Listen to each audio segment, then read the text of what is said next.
For the city of Petoskey for June 5th, 2023, please rise with me for the Pledge of Allegiance to the flag of the United States of America. I pledge allegiance to the flag of the United States of America and to the republic for which it stands, one nation, under God, indivisible, with liberty and justice for all.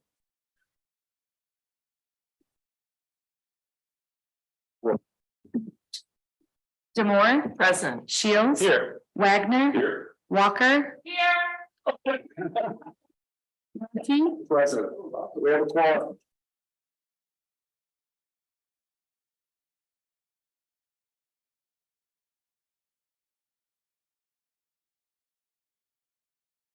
Turning the state of the city's power supply. Thank you. Thank you, Mr. Mayor and Council, for having me today. Do have a PowerPoint. I'll give a quick background introductory while that's happening. Again, Steve Donkersloot. I've been with MPPA 2.5 years. I'm responsible for long-term structured transactions and asset ownership. Petoskey is involved with many different assets and projects and contracts at the agency where I'm overseeing responsible for those types of opportunities, as well as services, which are growing in nature here, and we can touch on later.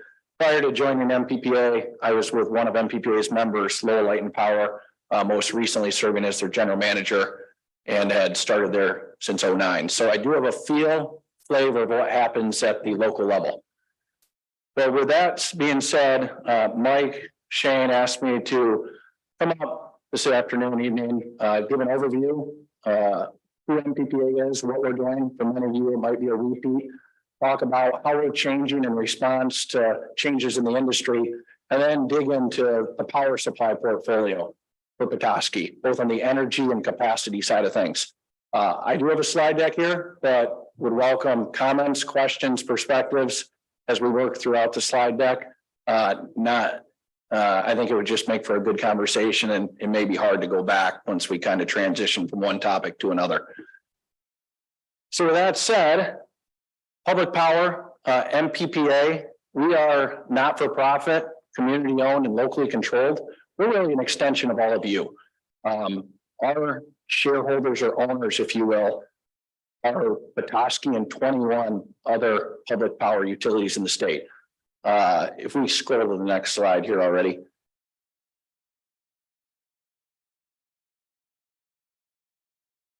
Yeah, that's good. So we're just an extension of you, and we are a joint action agency. And what does that mean?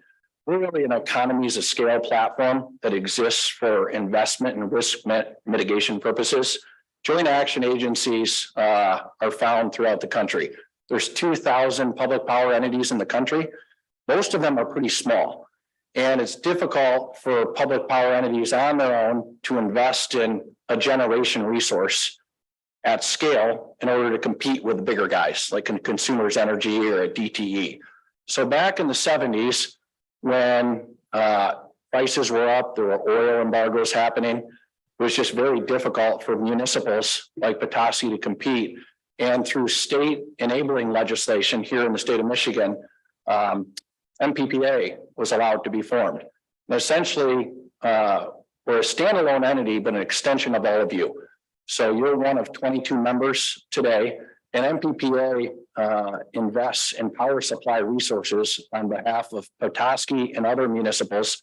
So each member can just take a sliver of any other project that they otherwise wouldn't be able to invest in on their own. So again, we're an economies of scale platform that allows for risk management purposes and offer diversity and low cost benefits to our members. As I said, we were formed in the late 1970s. We have 22 members. Petoskey is more of a charter member. You're part of both Bell River and Campbell coal facilities. But over the years, our membership has grown. There are 40 public power utilities in the state of Michigan. MPPA represents the majority of public power load that's being served. The most recent members that joined are in the southwest corner of Michigan in the RTO called PJM. Petoskey and our other 17 members are in the MISO region. It's important to know that MPPA is a project-based agency. What does that mean? Most joint action agencies throughout the country are full of all requirements, meaning there's a blended rate that all members pay. We're a project-based agency, so as MPPA pursues and invests in opportunities, each member has the choice of whether or not they'd like to participate or not. And that will be at different volumes depending on the size of the member. So from a community perspective, this gives you great choice to control your own destiny. We look for feedback from our members about your goals, objectives, how you balance sustainability with affordability and reliability. And we take that feedback and we pursue power supply resources for you that meet your goals and objectives. That simply just would not be possible with a full all requirements joint action agency. And most JAAs across the country are those full all requirements. Makes our job a little bit trickier because everyone's power supply portfolio is like a game of Tetris. But I think it serves the communities better, especially those in today's age with decarbonization or renewable goals, where someone may not want to pursue that at the pace that you do. We can go ahead and try to accommodate and pursue your goal. We have 5 members that are associates. They are part of the Michigan South Central Power Agency in the southern central part of the state, Coldwater, Marshall, Hillsdale, Clinton, and Union City. And then there's several municipals in the Upper Peninsula of Michigan, and they're primarily part of WPPI, a joint action agency out of Wisconsin. A little bit about our profile. In total, 6 million megawatt hours of retail sales annually. Petoskey is just under 100,000. Our biggest member is Lansing, smallest member. It varies by year, but Harbor Springs, Portland, St. Louis. So it makes it fun when you have a community of 100,000 and a community of a couple thousand. Our members on average are more than 120 years old. So that's very unique. Makes it fun too. There's deep, rich community traditions and getting to learn the history of their utility and what's important to them plays into what their utility is today and where they want to go in the future. 1.4 gigawatts of peak load. What does that mean? The Lower Peninsula in the state of Michigan's peak is 20 gigawatts. So MPPA represents, 7-ish, 8% of the entire peak load in the Lower Peninsula of the state of Michigan. And then retail customers, the end users, just under 300,000 end users amongst those 22 members. Go to the next slide. So what does MPPA do for Petoskey and our members? As I mentioned earlier, we provide a platform that offers economies of scale and risk diversification. Most recently, you can see this through solar projects. The massive solar projects, which we call utility scale projects, can be anywhere from 50 to 200 megawatts. And that gets you the most affordable pricing in your power supply portfolio. It's impossible for Petoskey or where I came from in Lowell to invest in that project and take all of the energy or capacity from that project. The only way that a smaller municipal, and really all of our municipals, can participate in that type of project is if MPPA invests in it and we have multiple members come to the table, each with their own allocation. That's that right side of the screen. So power supply commitments that we enter into. We also manage your power supply portfolio, and that's more than just energy. We have to interface you to the regional transmission operator, MISO, and there's a lot of things that go on with that, from bidding, forecasting, capacity, settlements. That interface often is overlooked and underappreciated, but all utilities have to interface with the RTO, and that's a market operation type of function that MPPA performs on behalf of its members. And that covers the interface to wholesale markets and power supply portfolio portions. Go to the next slide. So the industry is transforming quickly. Pat Bowen, our CEO and boss, my boss, says to me frequently, Steve, the next 5 to 10 years may be as critical as the founding of the industry. And why is that? You really have several forces taking place all at the same time and that intersect. You have this decarbonization effort at the federal level, state level, local level, where people want to decarbonize their portfolios. And Petoskey has by resolution certain goals to decarbonize your portfolio. At the same time, decentralization. What does that mean? Because of technology development, end-use customers, whether it be a residential customer with solar on their roof or a commercial and industrial customer installing storage resources or a fuel cell resource, technology development has allowed for the end-use smaller device to become competitive or more competitive with your conventional large utility scale project. And this is something that people are pursuing for a variety of reasons. Some just want to take control of their own destiny. Some are focused on reliability. Some want to install solar on their own premise because they want to go quicker than the utility is as it relates to decarbonization and renewable status. And then the third is consumerization, where there's just an interest of the end user to take control of their own destiny through decarbonization and decentralization. So these forces are at work. It's very common for me and MPPA to participate in conversations with end use customers. Right now, they're largely C&I, commercial and industrial customers who have their own sustainability or renewable goals. But we're having those meetings because of these types of forces.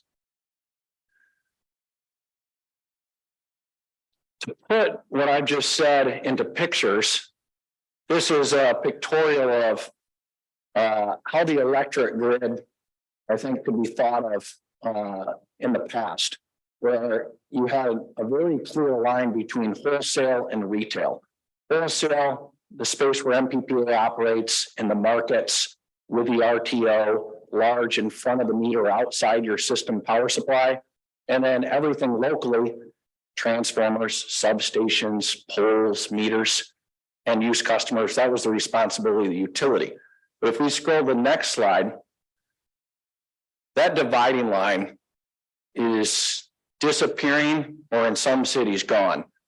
And the forces behind that, again, are decentralization, consumerization, and decarbonization, where you have end users putting devices on their own premise. You have orders at the Federal Energy Regulatory Commission that encourage and or mandate utilities to allow end use customers to participate in the wholesale market. So there's not this clear divide like there used to be between MPPA's area of business and the end use utilities area of business. It's being blurred. At our stakeholder meeting a couple of weeks ago, we talked about how this is an end use customer driven industry, and how it's going to be more and more critical moving forward for MPPA to work with our members, not just on large conventional types of power supply, but really to look at where there's overlap for the types of services and end use customer engagements that we should be performing moving forward. Any questions thus far? I know I have 30-ish minutes and I want to make sure I get to the power supply component of the presentation, so I want to make sure I keep it moving. So in response, we're going to continue to do power supply. We've done a lot of renewables, and I'll hit on that a little bit more later. We just did an energy storage transaction first quarter of this year, of which Petoskey was a participant in that transaction. So we're really excited and optimistic about the future of storage. We believe it has to play in order to continue to decarbonize. We're very focused with distributed energy resources or decentralization. Staffing, Pat, again, our CEO said, if you look back 15, 20, 25 years, a lot of accountants and engineering. Nowadays, it's analytics, systems, market-based focus. So we're adapting as a staff. Touched on member engagement with end-use customers already, and then systems. We built systems. We're transacting over 1 million records a week at the agency, and we expect that to continue to grow. So having the right systems, platform, data management, and then tools to display the data so that when we make presentations to all of you, we can take something that's really in the weeds just very easily understandable for those who aren't in the nitty gritty every day. I'm going to focus now on power supply, that part of transformation, and that's what we're going to hit on for the remainder of the evening. So if we go to the next slide here, Sarah. This slide depicts MPPA's power supply portfolio. And again, that's representative of all 22 of our members. Your portfolio is going to look different. This is just the aggregate. In 2005, just under 20 years ago, 80% of our power supply came from coal resources. And this is on the energy side of things. Fast forward to today, we've had a 75% reduction in coal from 80 to 25%. And at the same time, we've gone from 3 to 21% renewable. So a 7x increase. It's great news. Campbell 3 and Bell River are the biggest components of coal. We also had members like Holland, Marquette, Lansing, who had coal resources behind their own systems. So that's a big decrease in the coal. And as you may have heard, Campbell 3 is expected to now retire in May of 2025, 15 years early. Petoskey is a member of the Campbell project. And Bell River is a jointly owned asset with DTE that is at the heart of a current integrated resource plan filing. That plant has been proposed to convert from coal to gas. But no matter what way you put it, that coal resource will be gone. So in just a few years, coal will be completely out of MPPA's portfolio. We've invested in renewables, as you can see, 3% to 21%. By mid-decade, the average MPPA member will be more than 28% renewable. Petoskey, as we'll cover here in just a second, is outpacing that. You have a community resolution and we're on track to meet your goals, which I think is great news. But that final bar there in the orange shows a resource opportunity. We have a large open position in the aggregate portfolio that we need to fill. And MPPA is looking at renewables to fill that. The trick will be, there's 8,760 hours in the year, we call it 8760. You need to have the generation during each hour to match the load for all of those hours. It's not as simple as just looking at how many megawatt hours did a certain resource produce in a year. This is how many megawatt hours my city consumed in a year. Let's just match the two. The way the RTO works is you do this by hour. So that's gonna be tricky.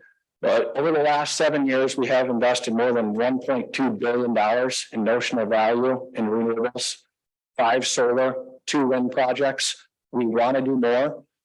The challenge will be getting those renewables to market. Talk a little bit about complexity, navigating reliability, supply fit, land use, carbon risk. Unfortunately, in the state of Michigan, wind is almost dead. And by that, I mean, the permitting process is controlled at the local township level.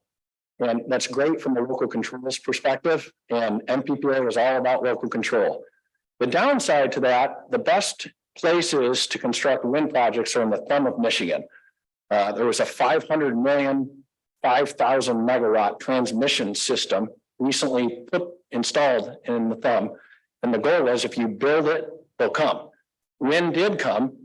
We installed approximately 1,200 megawatts, so a little bit more than 25% of that transmission system is occupied. But all local counties in the thumb of Michigan have had referendum votes, and their ordinances no longer permit wind. So if you look at the MISO queue, which is the process of which a large-scale renewable project can come to market, you don't see, I shouldn't say, there's only a handful of wind projects. And even those projects, when you talk to the developers who I talk with all the time, they're not able to give you firm pricing because of the risk factors. So wind is tricky. Solar, we're bullish on. We've done a lot. Land use is becoming more challenging. Takes approximately 10 acres of land to install 1 megawatt of solar. And the land, the topography of it needs to be generally flat. We want it not covered by trees because that's an added cost, and you want it located near the transmission system. Because if it's not located near the transmission system, you have to build transmission to the project, which can add significant dollars and make their project uncompetitive. So in terms of renewables in the future, filling that bronze bar, we see solar being the play unless permitting reform changes at the state level. And then I think we'll see another play for wind, but we're looking at a lot of solar at the agency. And I talk with probably a couple dozen different solar developers on a regular basis. Yes. Mr. Moore. So out of curiosity, what was the thrust of the opposition to wind in that location? A lot of different reasons, the feeling they've done enough, citing, just don't like the look, the feel of the land, and anything from the bats and the birds to at night, the red blinking dot, or even the claim that the sound makes noises. So I have a lot of perspectives there. MPPA and Petoskey's part of this is part of one of the last wind projects that got to commercial operation. It was constructed by NextEra, the largest developer of wind in the United States. They own Florida Power and Light, incredible utility. That project COD was declared on the final day that we received liquidated damages. And if it wasn't NextEra, it would have been difficult, I think, for somebody to have the pockets and bankroll to ultimately develop that project. So you just see a lot of developers not willing to take that development risk, unfortunately. So that's MPPA's portfolio, but let's go to Petoskey. Would you send to Shane a copy of your PowerPoints to that? Distribution council. Sarah has it. So perfect. Yeah, this is all for you guys, so feel free to have at it. I think the important thing to note here is the purple bar. So if we scroll down to see what year that is. So in 2024, yep. Yeah, that's good. So that purple bar is coal. Coal will be out of your portfolio in a couple, 3 years. That's good, right? It allows you to have opportunity for something else. That top pink bar is the open position. So approximately 35 to 40% of your portfolio we forecast to be open. So that's opportunity in which we can do new things for you. That gives you room to contract for additional solar or whatever other resource we identify that may be of interest. So that's most important to note here. But this is just the energy side of your portfolio. And I want to get into the capacity in a little bit, but are there any questions or comments about the makeup here? Because you have all different resources. You mentioned other resources. What are we talking about? Possibilities. On the energy side, you have solar, wind. We already kind of covered what's happening with wind, and natural gas. There are newer technologies like SMR, small modular reactors. The newest reactor is scheduled to be online in 2029. So if MPPA were to participate to go through the permitting and project development process, it's probably mid-2030s at the earliest. Hydrogen, you do see some opportunities. They're smaller scale in nature, and hydrogen is anywhere between 3 and 4 times the cost of natural gas. And oftentimes it's a blend between gas and hydrogen. So in the short term, it's really renewables and gas on the energy side of the business. Nuclear? Yes. That's the small modular reactor, excuse me. So that small modular reactor that I was talking about, or an SMR, that is a nuclear technology. And a little bit more color there. There's a joint action agency out in Utah called UAMPS. We could consider them like our brother or sister joint action agency. They've been developing a small scale project since 2014. They've gotten large sums of DOE money, and that's the project that's scheduled to be online in 2029. Mm-hmm. To be determined, the ultimate levelized cost of energy in that project. The goal, though, is to construct nuclear so that it can be scalable and built in construction or manufacturing facilities instead of having them be very customized type unicorn facilities like all nuclear projects are in the country today. Right. But nuclear, we say, is at least a decade off. Okay. Because I've been reading about that, and it's, some of the places have stated that that's probably the way of the future. Yes. We have to have dispatchable energy Okay. in this country. I think the public, they're not going to settle for having a grid that's unreliable. We've seen during weather events what the public reaction and outcry is. Most recently with ice storms, DTE and consumers have gotten really beaten up. So there has to be some sort of dispatchable technology. Nuclear is that.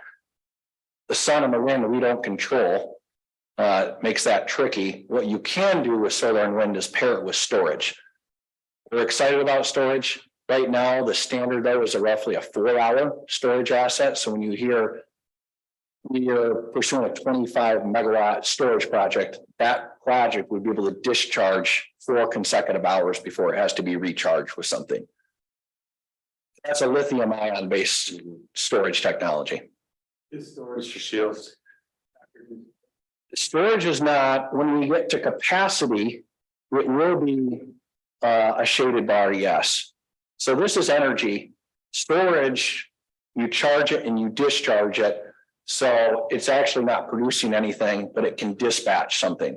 And I'll explain the difference between energy and capacity after we're through this slide. Mr. Moore.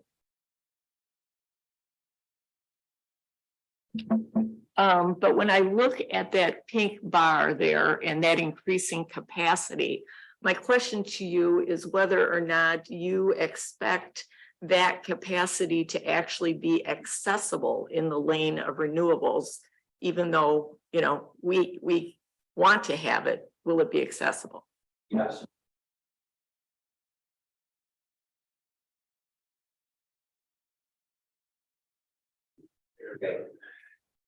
The renewables will be there. If you look at the MISO queue, which in layman's terms is just the process in which developers bring their projects to market, there's a lot of renewables. The 2 challenges there will be the price point of the renewable market and how that renewable asset fits into your portfolio. The more and more solar you continue to introduce, eventually you've met your consumption during the daylight hours when solar is producing, but you still have this nice nighttime usage of energy. Yes, it's lower than the day, but the solar isn't giving you energy in the evening. So unless you pair that solar with storage, effectively what would be happening is you'd be paying a fixed price for solar energy and then reselling it into the marketplace at a to be determined cost. And what you want to avoid is having that cost in the marketplace be less than what you buy it for. And that is a real challenge and concern that in an ideal world we'd like to avoid, because you're just taking a loss then.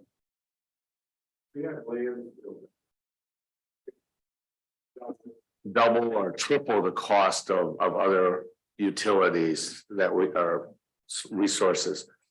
Do we still have that? Your landfill is still in here. Yes.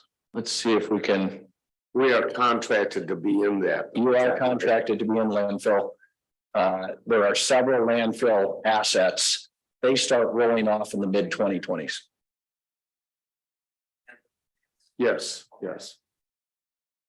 No, not here, not here. But the landfill gas, but you say that those have sunsets. They do.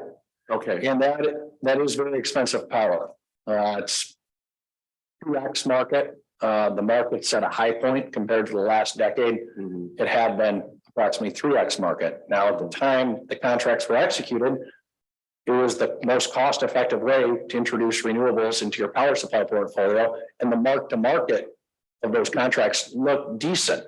Then you saw the Great Recession, late 2000s, power prices collapsed, and the mark-to-market on those deals didn't look as good. okay. The fortunate thing, though, is landfill gas for the MPPA is a smaller portion of the portfolio.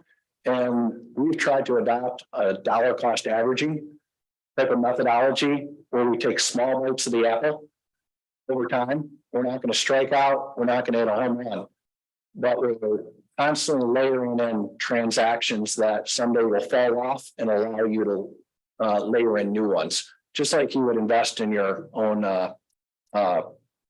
financial portfolio, if you will. Thank you. So this was energy.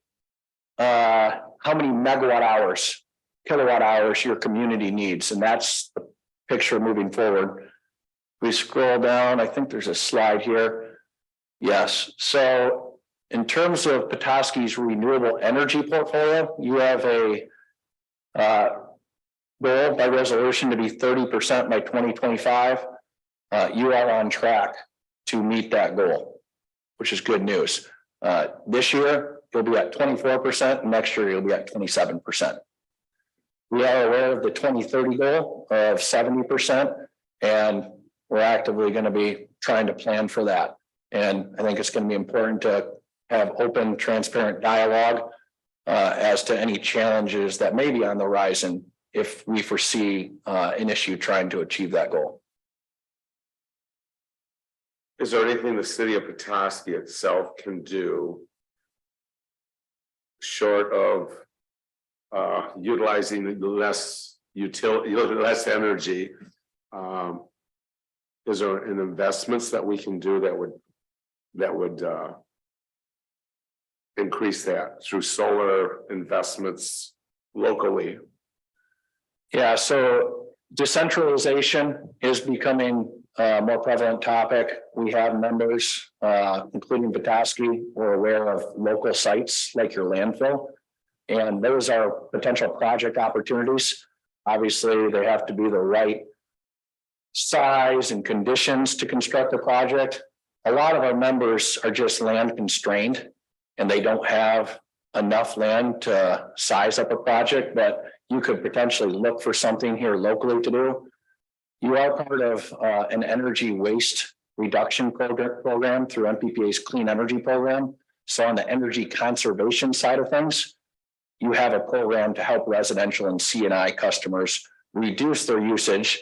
So the denominator in the fraction, right, your total load, if that decreases, your renewable percentage naturally goes up. Because your megawatt hours, your energy off the projects is going to be what it's going to be. But if your denominator is less, your renewable energy percent would go up. I think at one time our old city dump, as we'll call it, what do you call it now? The Howard landfill was only 23 acres out of the 40 could be solar. And then on top of that, it was going to cost us 1.5 times the cost. So it really wasn't feasible. Are those costs coming to the point where that will ever be feasible? Unfortunately, without significant federal and or state dollars, the answer is no. Okay. The solar market in total sounds like I'm a naysayer. I'm really not. We want to do more. We've seen a 60 to 70% run up in solar costs over the last 24 months. Okay. Due to three things: demand outpacing supply, so developers can price their product accordingly. Beyond that, labor is very tight in the state. It's very hard to get EPC contractors, and when you can, the cost to do so results in the project not being economic. We're not going to be able to market it to anyone. And then third is materials. More than 85% of modules are made in Asia. And for another half an hour talk at a different time, could talk with you about some of the challenges there. We are trying to incentivize domestic production of panels, but that takes a while to create, those production facilities and supply chains here locally. Mr. Shields. So I really appreciate MPPA and think it's a huge asset to our city residents, and applaud MPPA for really pursuing the utility scale solar projects.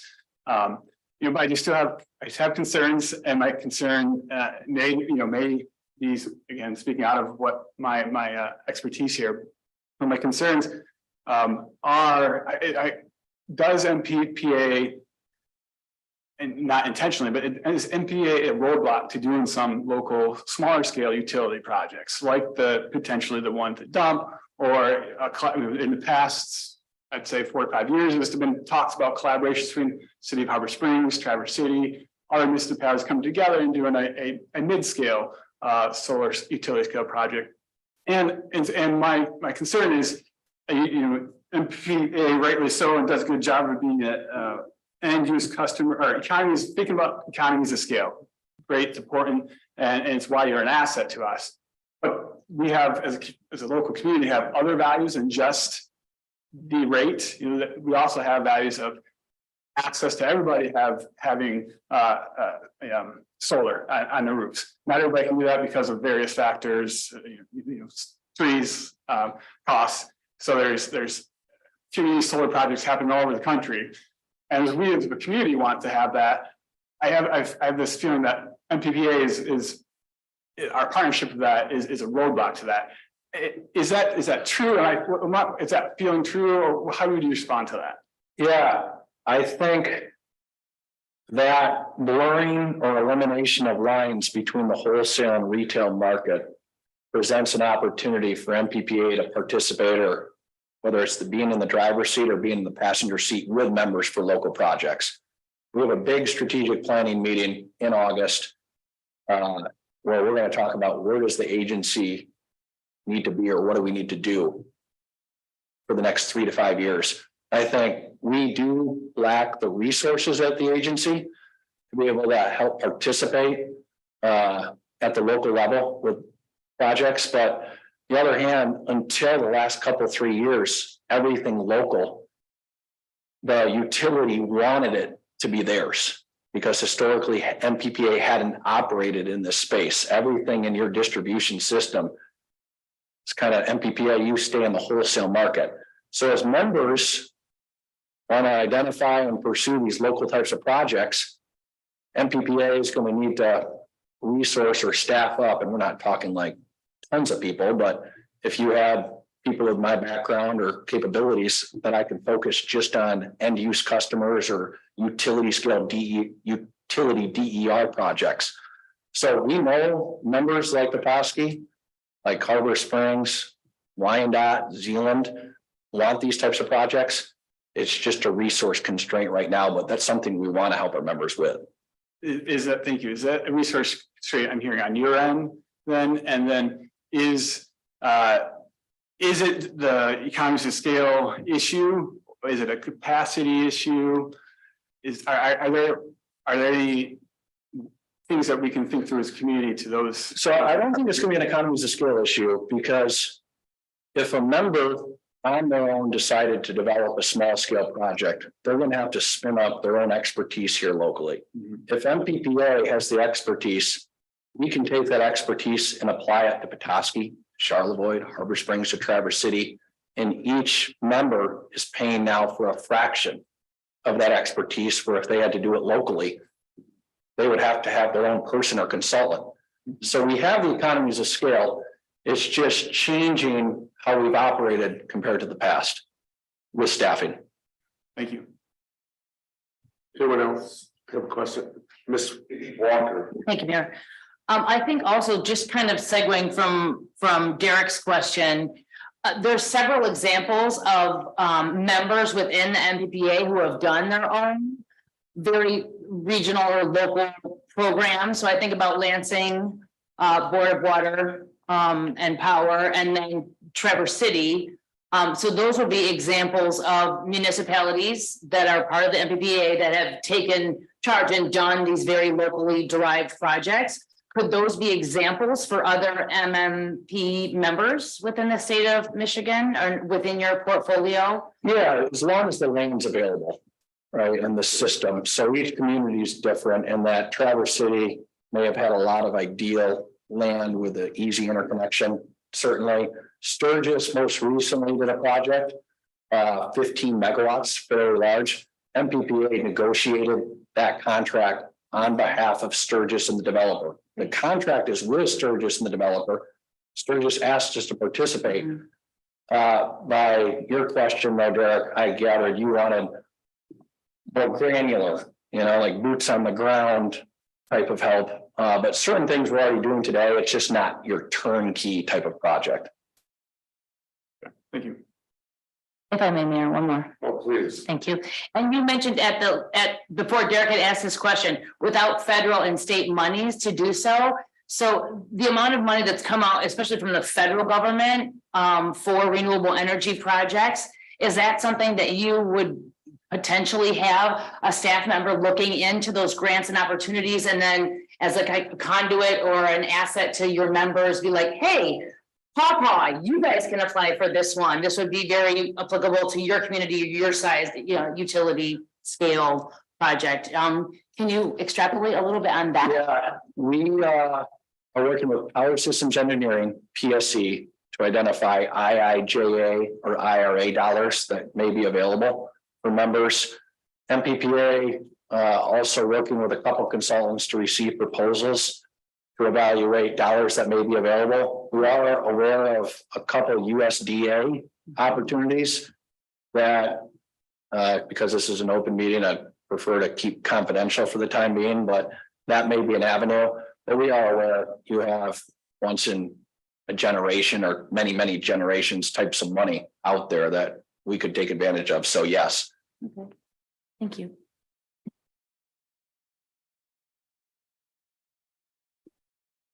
All right, nearing the end here of my slide deck.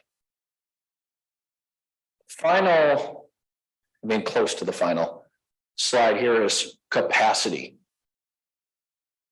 I'm guessing most folks in this room haven't heard of capacity. Energy is how much your city consumes. Capacity is more of like a peak demand or a peak draw. So that line at the top where it's called planning reserve margin requirement. That's your peak load forecast. So your peak usage as a city, plus a reserve margin for reliability purposes, plus a couple other things. But we'll just go with that. MISO knows what every utility's planning reserve margin requirement is. And they establish a PRMR to ensure that there's only one grid event every 10 years. That's what they calculate. Every utility needs to meet their planning reserve margin requirement. How do you meet your planning reserve margin requirement? You can invest in an asset, and that asset will provide capacity or reliability to help meet your margin requirement. You can buy it bilaterally through a contract from someone else. Or you could have a contract like a solar or wind resource contract where you're not investing in it, but you have a contract, and that contract specifies that you have the reliability or capacity benefit. Petoskey, through your project assets and your contracted power supply, is forecasted to be above your planning reserve margin requirement. So you're meeting your requirement. It's great news. Thing is, this is just a forecast. So each one of the resources behind those orange and blue bars changes over time. A certain, like Campbell 3 or Bell River, maybe there's a forced outage where it's offline. What we had expected to get from a reliability benefit from that resource can change. Most notably, though, renewables, because of the fact they're intermittent in nature, MISO publicly stated that they forecast that those resources won't be accredited in the future like they are today. Significant erosion of the capacity value of that resource. We're talking about internally how we risk adjust for that, but unless you invest in thermal or storage in the future, it's going to be very difficult to get the capacity that you need to meet your planning reserve margin requirement. And there is financial risk and a regulatory risk and a reputational risk for not meeting your requirement. There's a Public Act 341 in the state of Michigan that all utilities have to make a filing in the first quarter of every year to meet their need 4 years forward. So there's a regulatory compliance requirement. You've met it today, but the challenge in the future is as Campbell retires, as other baseload or more conventional power supply retires, we can replace that energy for the most part with renewables. But that renewable asset doesn't provide the capacity value like the conventional resource, which is why I made the statement, we believe storage has to play, because storage is dispatchable and provides a reliability capacity benefit. Renewables, not much, and then obviously natural gas provides a very high reliability benefit. So you guys are in great shape now, but this is going to be a tricky part of the equation moving forward. With that said, summary here.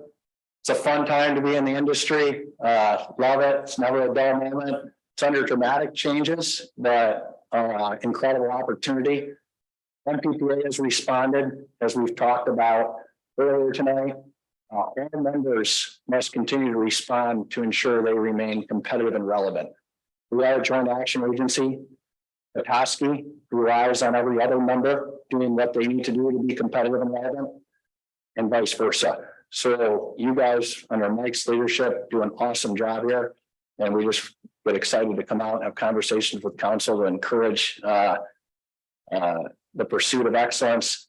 And then finally, you are on track to meet your 2025 renewable goal.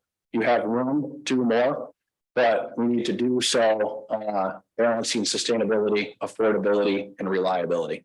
So that's my summary tonight. Appreciate you having me. If there aren't any other questions. Any other questions, Mr. Moore? So you have identified a challenge, and that is meeting capacity. So is there anything that we should be doing or looking at in order to be proactive about that challenge?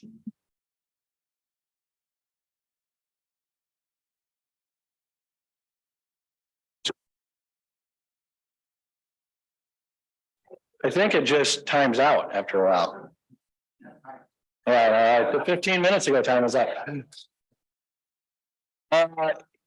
Ultimately, Petoskey and all of our members look to MPPA to manage the power supply portfolios. So it's my job, our job, to look into the marketplace to see who's doing what are the types of technology, et cetera.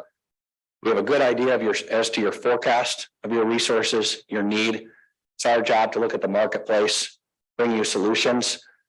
Certainly, there's things you can do locally, pursuing solar for storage. But by and large, what I've heard from Petoskey and Mike, they look to the Joint Action Agency to look out for those opportunities and meet those challenges on your behalf. Obviously, we have to bring you the final recommendation. You'll have to approve, but we do see that as our responsibility, what you guys have asked us to do. Any other questions, Ms. Walker? Thank you. Thank you, Mayor. So one last question, in regards to the definition of renewable energy. From what I understand, natural gas is replacing coal, so that's still fossil fuel derived. That's not under the auspice of renewable energy, correct? Right. And so, when you're talking about decarbonization, like in our situation, we don't have decarbonization goals. We have renewable energy goals by 2030, but those communities that do have decarbonization, I don't think they would accept any fossil fuel derivative as a source of energy. So that's very different from what we're talking about here. Yeah. And there's no perceived change in definition of renewables. From what I can understand, do you have any sense that is natural gas trying to put itself in a place of being a defined renewable energy in that industry? Unless there's carbon capture and sequestration, where that carbon is extracted and stored permanently underneath, the ground in chambers, I don't see natural gas as being defined as renewable. Okay. But we have seen a major shift where end use customers have gone from renewable goals to carbon or sustainability goals. Almost every end use customer I deal with has a all-in carbon goal, not renewable goal. And the logic there is you could be 70% renewable, but if the last 30% is dirty power, you may be actually better off from a carbon perspective, be 60% renewable and 40% of it's cleaner. So we have seen that shift and we're responding appropriately to the end use customers. Thank you for that. Great. I just have one comment. Thank you, Steve. You did a great job. Just a quick comment, but we realize that things are transitioning. And Councilman Shields, when you talk about where we're headed, 5 years ago, it was utility scale. That's all we talked about. That's what the agency was having options to partake in. One of Steve's slides talked about that dividing line is gone. It's leaving. It's working its way to the members right down to the end user. So solar is more prevalent today on rooftops. There's more projects that are being introduced to the agency on a regular basis, weekly, numerous projects that Steve's looking at. But I do think with funding mechanisms that are out there for developers, that we're seeing that slide our way. So I don't want you to feel that it's just utility scale, we're just wholesale. We don't, that it's starting to shift. And the agency with its staffing levels and their focus has changed immensely in the last 2 to 3 years. So just take that things are starting to head our way. So. Anything else?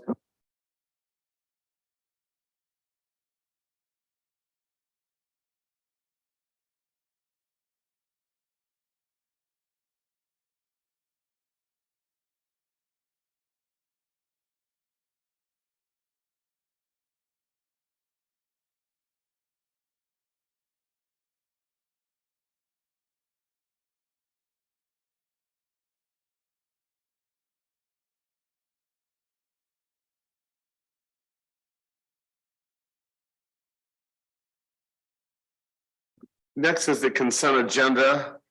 Oh, yes. It's the adoption of a proposed resolution that would confirm approval of the following.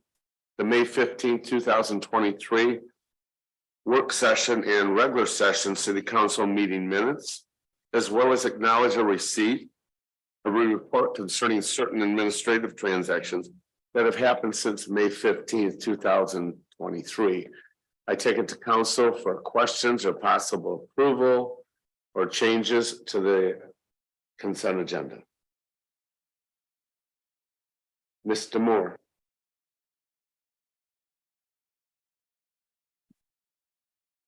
I have a motion from Mr. Moore and a second from Mr. Wagner. Any other discussion, council? Go to Ms. Beck for roll. Moore, Aye. Wagner, Yes. Shields, Yes. Walker. Yes. Murphy. Yes. Motion passes. Next is public comment. This is your opportunity to step forward, give us your full name, full address, and you can discuss with council or talk to council, not the audience, but to us, about any concern or comments you wish to share. Is there anyone that wishes to speak to council at this time? Sir. Hit the power button on, yep. When this expires after how many minutes? I'm just kidding. I'll try not to be too long. You get the hook then. I'm probably presenting the rest of the progressive caucus that's up the street at the county board meeting supporting public health. So somebody, I noticed in my inbox an email about this meeting too, so I thought I'd pop down. And I'm sorry I didn't catch more of Mr. Bonker-Sloot's presentation, but goes without saying, many of us, as you know, are interested in pursuing community solar for people who are unable to install solar on their properties. My wife and I have been proud owners of solar panels on our housetops since early 2020. And that's the only thing I've done during COVID, except for playing a lot of Scrabble. But in any case, just in my 8 years plus that we lived here and have attended some of these meetings, I have to say that the city has come a long way. I appreciate that, but as you all know, we're on a tight timeline for making more progress as a nation to make some of these transitions that this speaks to. So I encourage you to keep pushing on these initiatives. Some of the questions that were posed to me in this email, we need to ask how the MPPA utility, which really kind of controls a lot relative to these projects. How do they envision community solar projects being integrated into the renewable energy portfolio? What issues need to be addressed logistically, policy, rather to accommodate community solar? Now they're currently doing community solar projects in other communities. I know we spoke to some of that in this presentation, but in any case, I did want to do a shout out of encouragement to you to keep working on it, and thank you much. Thank you. Anyone else wishes to speak to council at this point? There being none, we'll go to city manager's update. And I turn it over to city manager Horn. Thank you, Mayor. Just briefly, we got another presenter waiting in the wings, so I'll be quick here. Just a few highlights. Being the first of the month, we have some staff birthdays and work anniversaries that we want to highlight. Can you go back one slide? Yeah, 2 slides. There you go. One more. Okay. June birthdays from staff, Jim Whitney, Parks and Rec, June 11, Megan Doge from the library, June 28th, and Stephen Colick, water wastewater, June 29th, are our June birthdays. And work anniversaries for the month of June. A little bit of a delay. There we go. Actually, I'm able to celebrate my first year with you, so I'm excited about that. Jonathan Zillerhoff, water wastewater, also celebrates his first year. Channing Potter, downtown, 2 years. Mary Beauchamp at the library, 6 years. Nisa Kessler at the library, 8 years. Chad Bradley, water wastewater, 12. And Marty Flynn, water wastewater, also 12 years. So congrats to all of our staff celebrating that. Wanted to highlight, as our public safety director mentioned, our annual public safety open house is this coming Saturday, the 10th of June, from 11 to 2 at the station next door. So if you start smelling the hot dogs at about, I don't know when the grill fires up, probably around 11. Kind of use your nose and come on down, and we'd love to have folks come out and participate. Really celebrating our wonderful public safety department and all the really the essential service they provide us each and every day. Also coming up on the 12th, a couple days later, on Monday the 12th, Crooked Tree is hosting a town hall format, a Housing for All. This is put on by Housing North. Andrea's here with us, and Little Traverse. What's their title? What was it again? Little Traverse Bay Housing Partnership. Thank you. So encourage folks to come out for that. That is a free event. You do need to register. It's 3:30 to 5 at the Crooked Tree Events Center, Art Center on Monday the 12th. Also coming up, we're having ward and city conventions this month as well. So the ward conventions respectively will happen on Monday, June 19th across the city.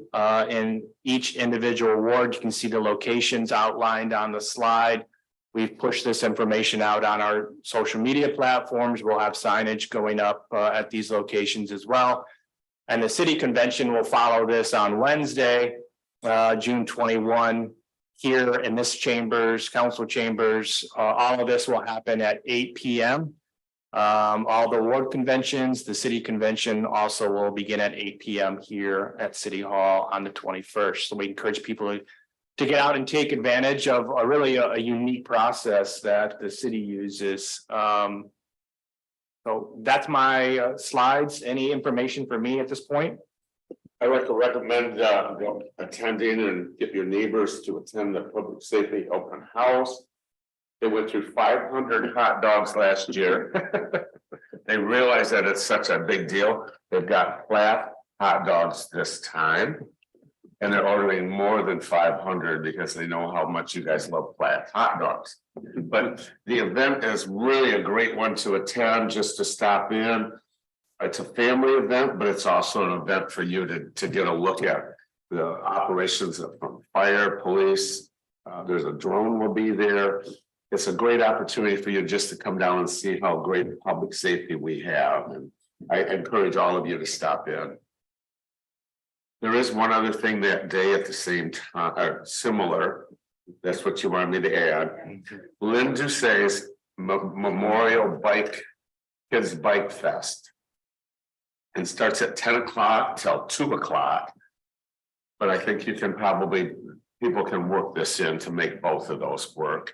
But it's a festival, a bike parade with helmets are required. Kids can decorate or will be able to decorate their bikes there. I understand. There will be some giveaways. There'll be a bike inspection. And there'll also be a tour of the Historical Society Museum, as well as a drawing for a new bike, helmet, backpack, etc. So I just felt it was important to mention Lynn, who had her funeral and memorial today. I know all of City Council, you all know who she is and all the things she did for the community. But you should be able to work in both of those events. They're right here. So please hit one, hit both, okay? That's all I have. And by the way, I hope that you end up, we see your name at the 15-year mark when you have an anniversary. We may not be here, but I hope you are, because we know the city will be in good hands. I appreciate it. Thank you. Next, new business. Adoption of a proposed resolution that would establish fees associated with electric vehicle EV charging. And for that, I'm going to turn it over to Mike Robbins. Try to keep this short so that Mike does not go out. Sarah, do you have Chris Lund? Just check to make sure he's.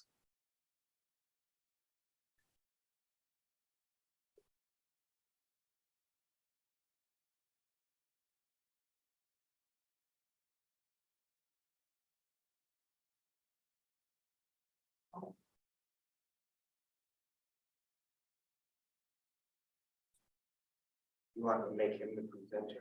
I'm going to start the presentation. I just wanted to make sure when I transition to him that he is able. If you can share your screen, or I'm just gonna be. You're going to be the controller. Yeah.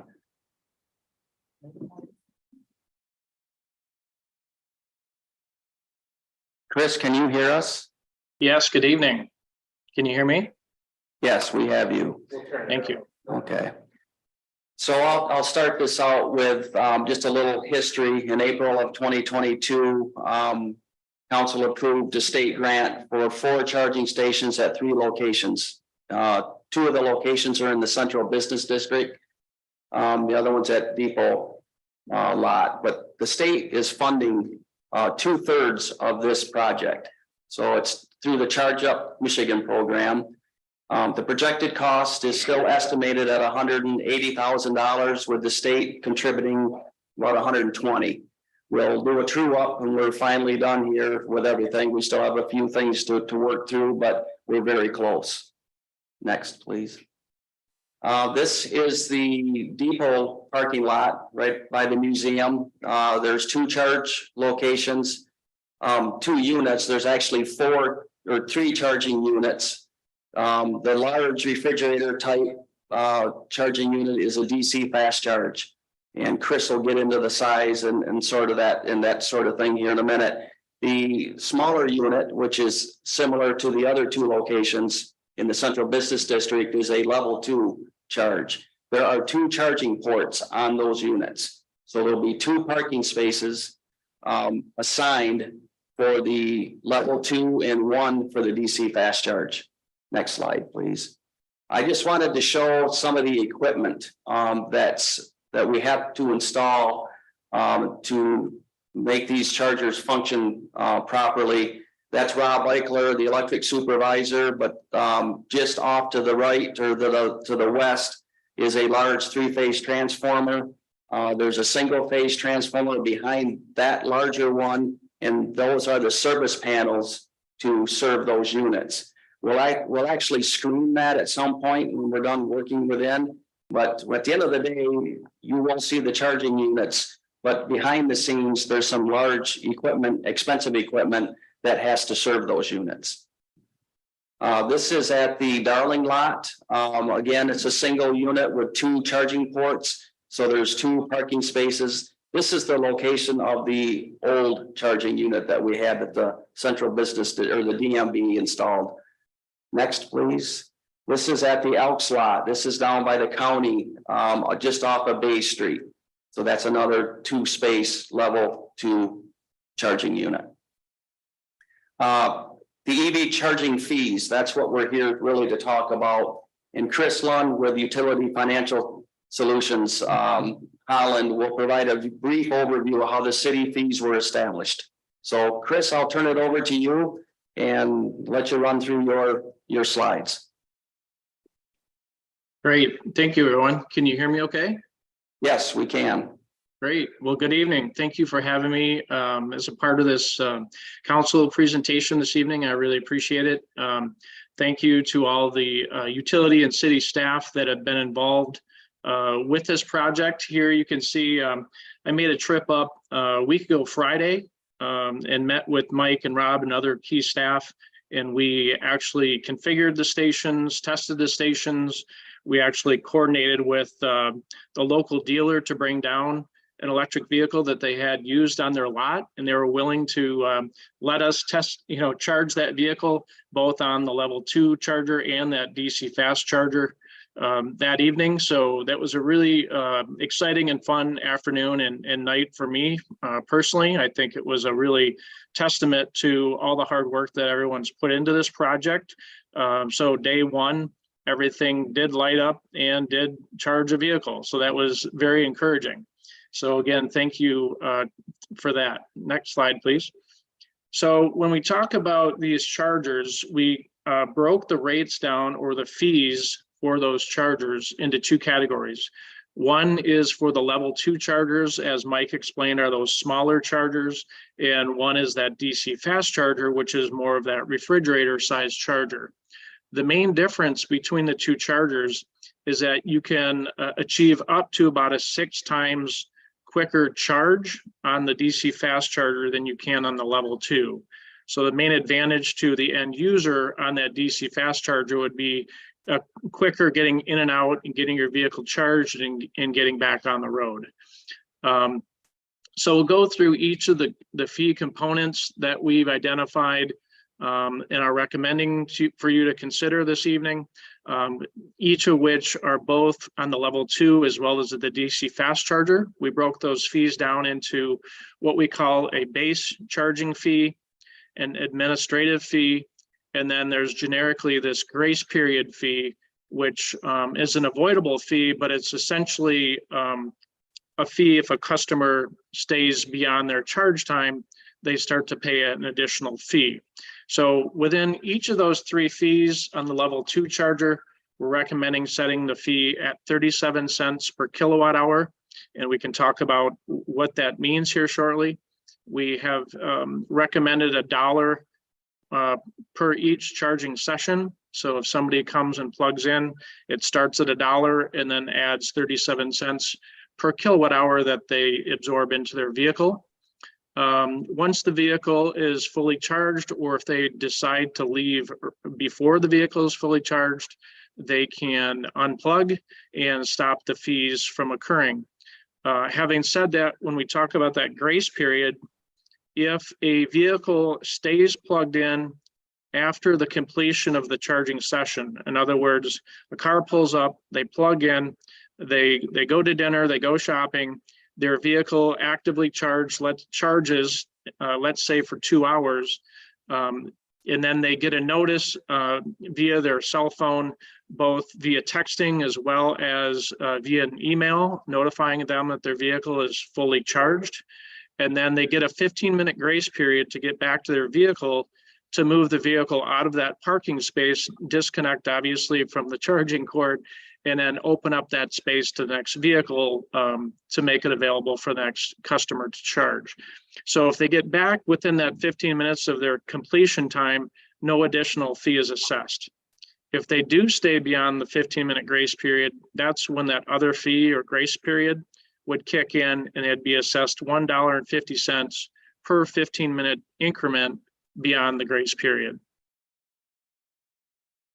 So those are essentially the fees down to the DC fast charger.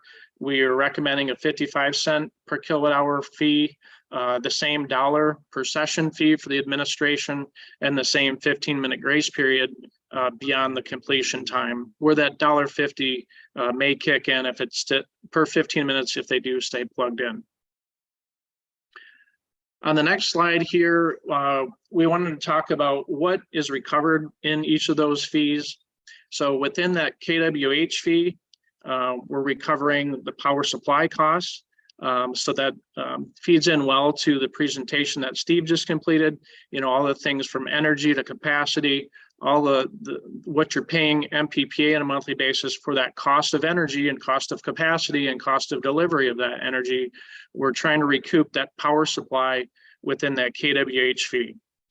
Also within that kWh fee, we're trying to recoup the station equipment costs, as well as the ongoing maintenance costs to keep those stations functioning.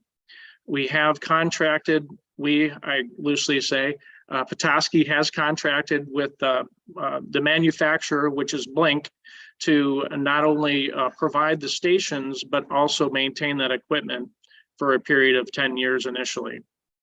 So I want you to think about that across all of these fees, whether it's the kWh fee, the session fee for the administrative costs, or potentially the occupants or idle time fee. Blink does take an 8% cut of the gross collection of all of those fees. So embedded within all those rates is to pay Blink their 8% as well. So next slide, please.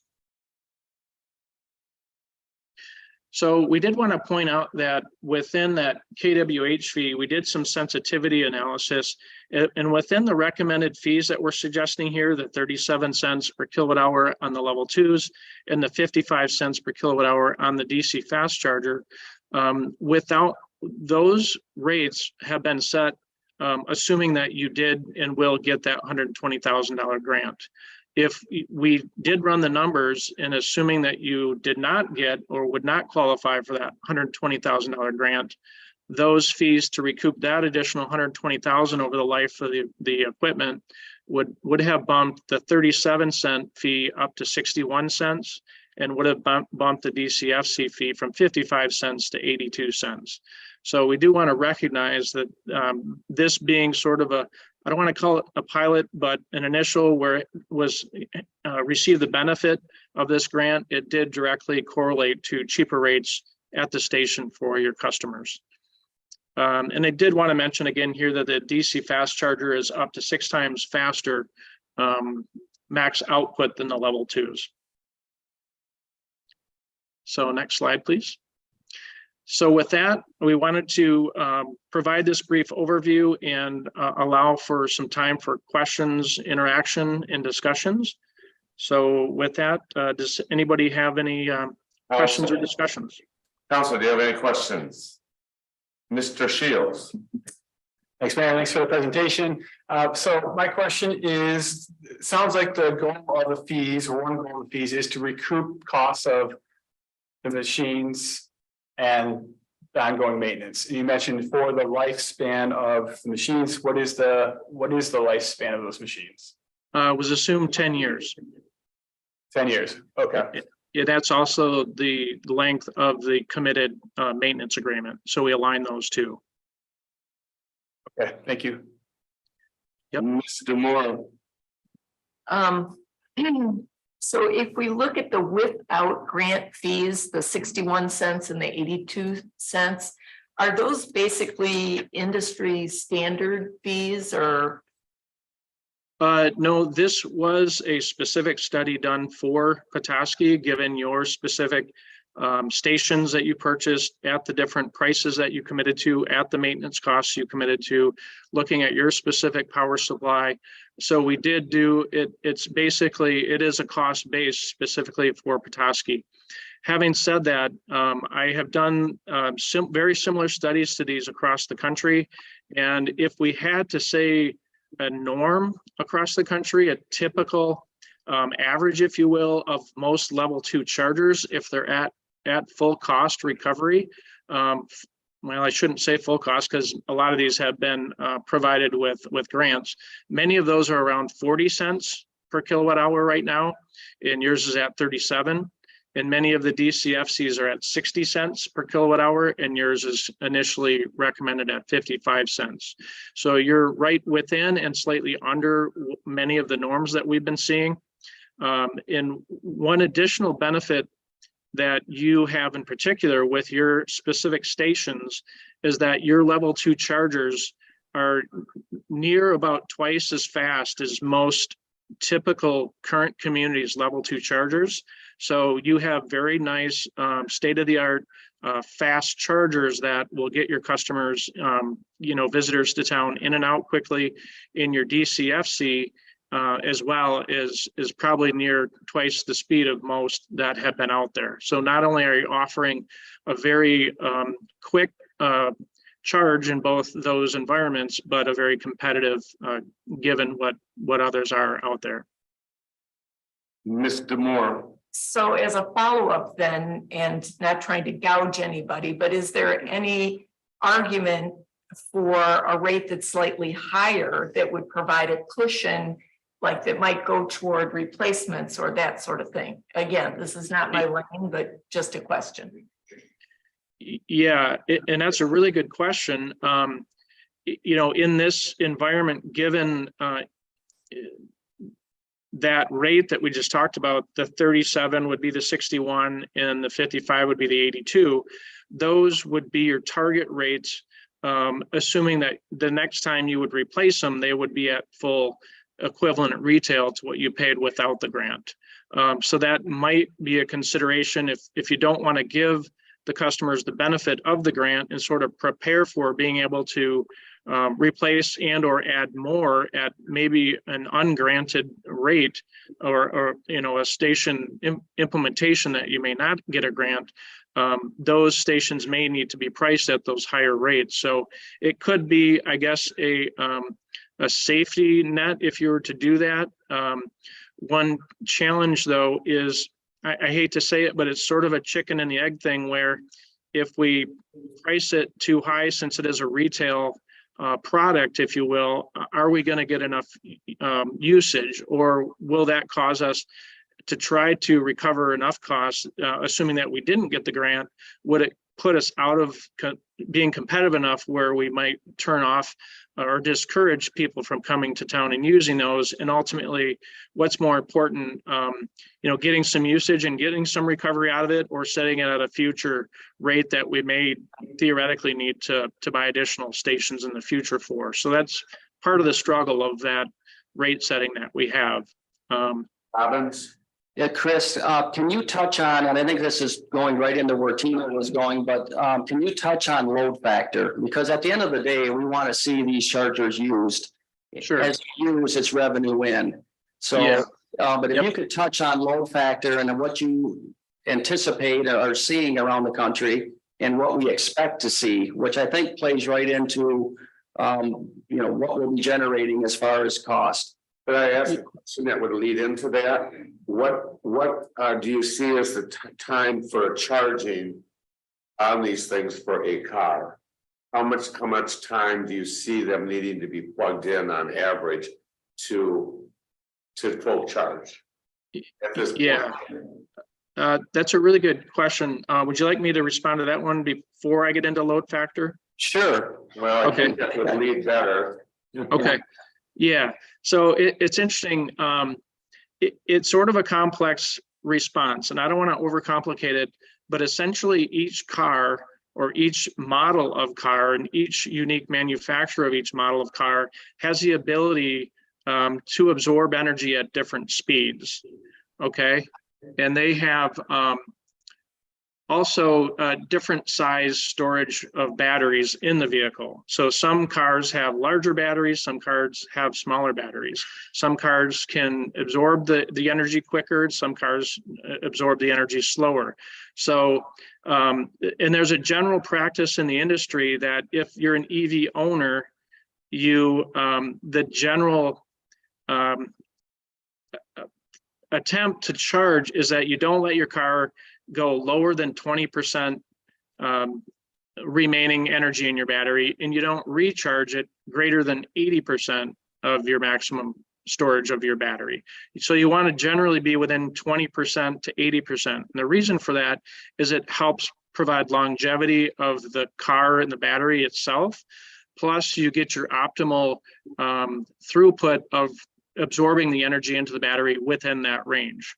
So having said that, what we are seeing is your stations have been publicly available for about 10 days now under these test rates, just so we could make sure things were functioning properly. So I can say your town specifically, the typical length of time that we're seeing on the level 2 chargers is about 2 hours that we're seeing customers stay at those stations, about 2 hours at a time.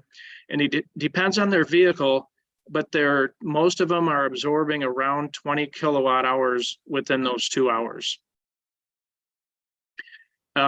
Most vehicles can drive anywhere from 3 to 4 miles per kilowatt hour. So if you say like 20 kilowatt hours, 4 miles, within 2 hours, they're roughly adding 80 miles of range to their vehicle. Okay. Now, let's talk about the most optimal situation. If somebody with the latest and greatest vehicle came and plugged into your DC fast charger, it has the capability to discharge up to 120 kilowatts per hour. So most of those vehicles have anywhere from 100 to 100 kilowatt hour battery. So let's say, for example, somebody came completely empty or near empty to at least get there, stayed for a complete charge, and if their vehicle was able to absorb at that max rate for that hour, they could theoretically get a full 0 to 100% charge within 1 hour at your fast charger. And then at 100, let's say 100 kilowatts times 4 miles, they could roughly gain 400 miles of range within 1 hour. The reality of it is most cars cannot sustain that high level of charge. So it usually cuts it about in half. So it might take roughly 2 hours to get a full charge to add 400 mile range in that example. So I know we could talk a lot of numbers, but I'm trying to at least give you an idea that my feeling is from what I've seen at other stations, as well as what we're seeing at your sites in the last 10 days, that most level 2 folks will be there for about 2 hours, and the DC fast charger folks will be there anywhere from 30 minutes to an hour and a half. One more question then. I see Becky sitting here. Grace period for a ticket, if you are not back to your car when you put the money in it, is $10. How does $1.50 fit into the system of cars normally paying $10 of a fee for not getting back to your metered piece, compared to us first 15 minutes free and the next 15 minutes is $1.50. So you've got a half hour to get back to your car and it's only going to cost you $1.50. Yeah, we're trying to be, I guess, lack of better term, generous, at least starting out, in my opinion, on that fee. So we didn't really shock many people, but at least they got the idea that, hey, you better charge and move your vehicle. But to your point, that would be one area that is not really true cost base, because it's more subjective and we really don't know who is going to abuse it or not and for how long. Yeah. But for right now, the way we have it set up is a 15-minute grace period. Once you hit minute 16, it goes in 15-minute increments for $1.50 per 15-minute session.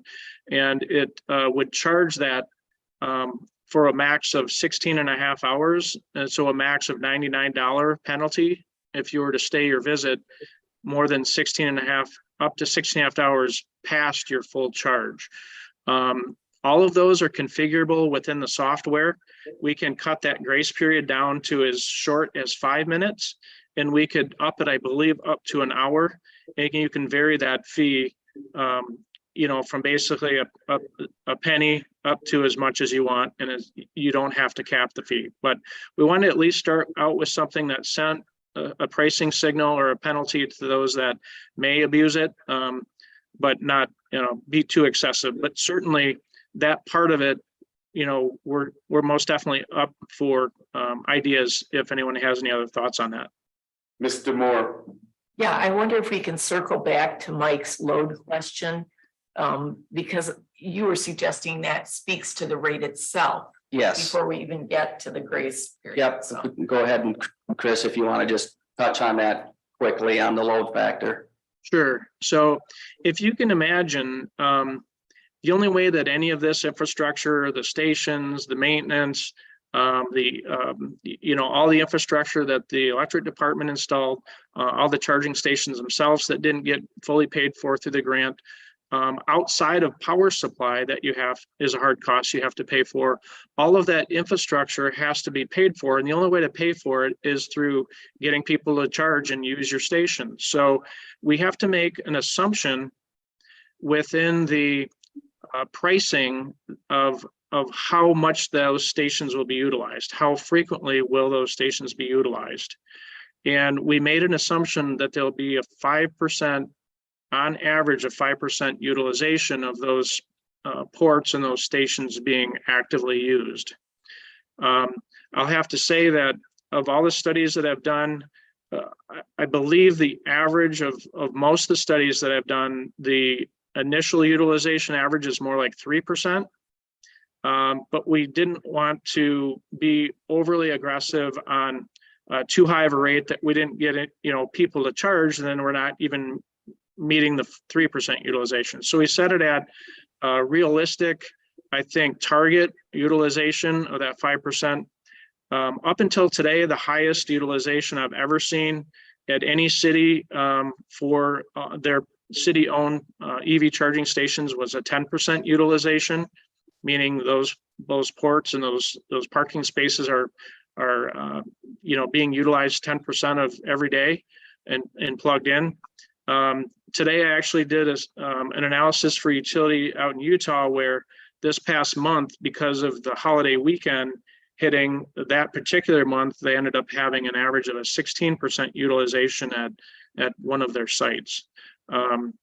So trying to put that in perspective, that utilization really equates to how many kilowatt hours are we billing and what can that cost recovery go to cover? Can it cover power supply? Can it cover the equipment costs? Can it cover the infrastructure of all the additional equipment that Mike showed Rob standing next to? So there's always that balance of what load factor or utilization percent assumption you assume within the rate. So we used one that we felt was fair and reasonable and may take you a little bit of time to achieve.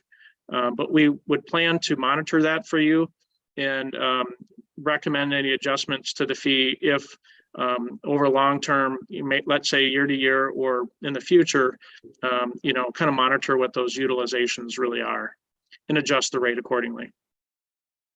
does the cost of this project that we've collected through grants, if we get it, is that going to cover the cost of the additional electrical work that is required of each of those systems, or is that outside of it? It's all been calculated built into into it. the cost, into this Okay. rate. That's good. Yeah, Yeah, except for the fact that we didn't try to recoup the 120,000 grant so far Correct. in the rate. Council, any questions? Ms. Walker? Yeah, thank you, Mayor. Two questions, just how it works. So when you're feeding the meter for parking, are you still feeding the meter when you go to plug in your electric vehicle? Or by plugging in your electric vehicle, in order to get it to work, you have to be able to have an app on your phone and you're like swiping your credit card and you're being charged for that parking space.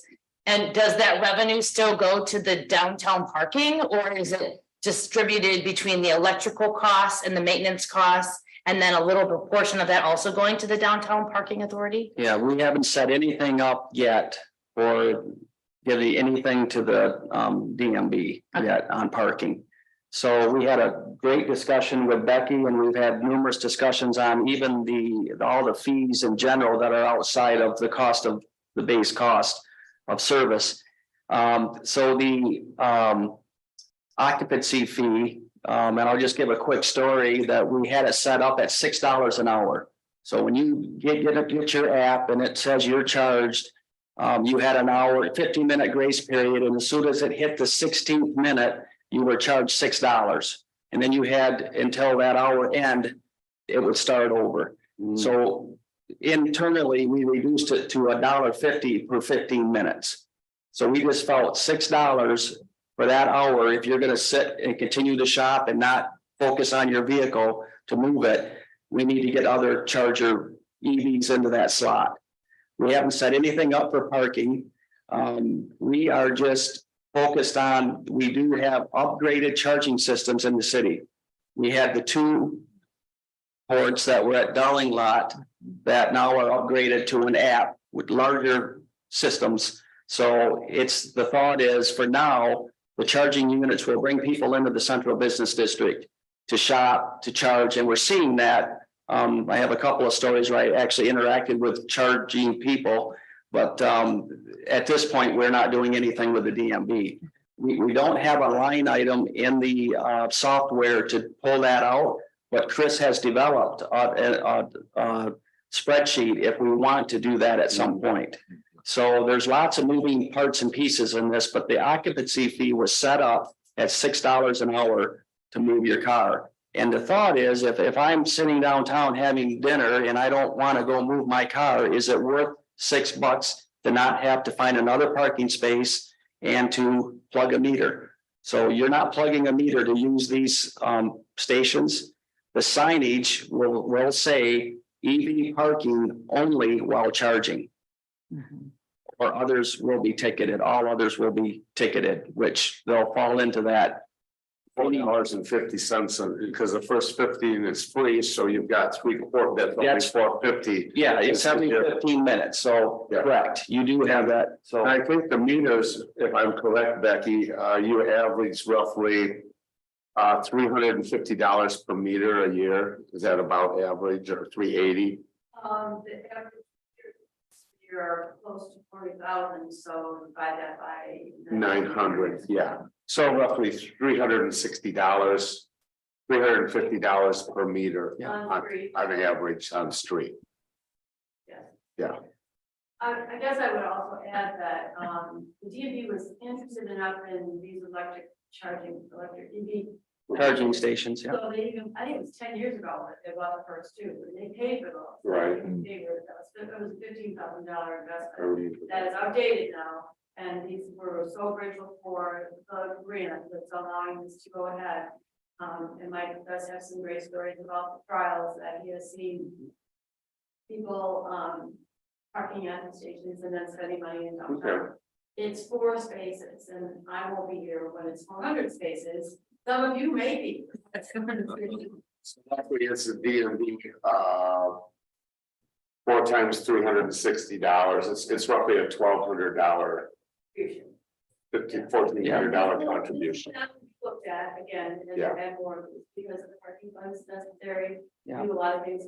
Mhm. Yeah. And if we have 4 cars, Mhm. spaces that are really Yeah. like this, it's gonna have to be looked at in. I thought it was important just to bring up. When you asked parking fees, roughly what they, no, I can tell you what they were and what will be. And I do know from sitting on the downtown management board that they were excited to have this happen. And then as we talked internally about these fees, you have to carve out enforcement. So those spaces for the parking fees are only assessed from 9 AM to 6 PM. These are 24/7 chargers. So it gets complicated when you start trying to carve out of charging times in reimbursements, but we built flexibility into this. This is our initial install. We've got the base price. We know that's configured, and the accessibility or the occupancy fee is ideally just to get people to move their cars so we can charge another, which gets back to what we're trying to accomplish. And we'll end up with what, a 3 or 6 month report on this that you guys can then look at and say, these fees sound good to me to continue or alter. Is that true? Yes, what we set up in the resolution is the city manager designated and adjust the fees accordingly. And we just put it's basically based on feedback, load factors, market trends, technology upgrades. And then fees will be included in the fees and charges citywide. Annually, you'll get a chance to look at those. So when Parks and Rec submits new, it's that long list of fees that the city as a whole you approve annually. These fees will be a part of that. But in the meantime, as we're making adjustments, we're looking for flexibility for the city manager to adjust accordingly. I think that's a great way to go. Yeah. Mr. Wagner. Yeah, Mayor, I've heard, and I'm sure there might be more discussion, but I can talk more about these things. I know, Mike does a very thorough job and has, I've heard everything I need to hear on. There's going to be some great data and analytics, and we'll be able to learn from this and make adjustments. And with that, I'd like to make a motion to approve the fee and charges. Ms. Walker, I'll second, Mayor. I have a motion from Mr. Wagner and a second from Ms. Walker. The discussion, Mr. Shields. I just want to give another perspective on the fees for council, just to think about. I looked at these and did a little research and thought they were too high. And Mr. Lund, maybe you can see if my math is correct, because it goes back into the purpose of EVs, and are we trying to encourage EVs? Are we trying to encourage electrification in our community and tourists coming in here? Or just trying to recoup the cost? So that's a value question. Like my math says, if we're trying to encourage electrification compared to a small gas powered car, that would be fill up gas tank. Let's say we'll use $36 fill up gas tank for a small gas powered car. If you look at the math of EVs and the newer EVs that can get a range of 360 miles, let's use that number. You do the 2 to 4, I'll use 3 kilowatts per hour per average. Do the math times 37. That would be like filling up your electric gas tank for $44. So you have $44 compared to $36. So it's more expensive to drive EV and get full charge using these retail plugs than going to the gas station with your gas powered. Is that math sound? Am I off in that math, Mr. Lund? What's your thoughts on that? Yeah, we often are asked to do what we call a gas equivalent. In other words, what is this rate? How does it compare to filling up the gas station with gas? Exactly what you just described. And within all of those analysis, you have to make so many assumptions about what is the capacity of the battery in the car? How quickly can it absorb the energy? What type of what type of charger is it using? How long is it going to be there? What is the truly effective miles per kilowatt hour that particular vehicle gets? What fuel powered vehicle are you comparing it to? What is the fuel efficiency of that? What's the price per gallon? So it gets to where you can show it in a favorable light, or you can show it in a non-favorable light, just depending on what combination of assumptions you're putting into the analysis. But I would say just not checking your math, but from what you've briefly described, I think you're pretty well on track with what some of the ways we would analyze doing the gas equivalent type of analysis. The thing that I'll point out, when you do look at that kilowatt hour fee, for example, in the level 2s at 37 cents per kilowatt hour, As I mentioned, it's an attempt to recoup the power supply as well as the equipment and maintenance of that equipment. So if you pare it back and you strip out just power supply, then you look to what are the cost drivers within power supply, and this piggybacks nicely on Steve's presentation. You primarily have three components, major components in power supply. You have variable fuel or energy, which is the kilowatt hours, the how much are you consuming. You have the capacity, which is how quickly or what's the peak usage of that energy. And you have the transmission or delivery of that power. So those three main components are main cost drivers in power supply, and those all are subsets of a portion of that generic power supply portion within the portion of the kWh rate. So we're bundling a lot. We're attempting to recoup a lot of costs within that fee.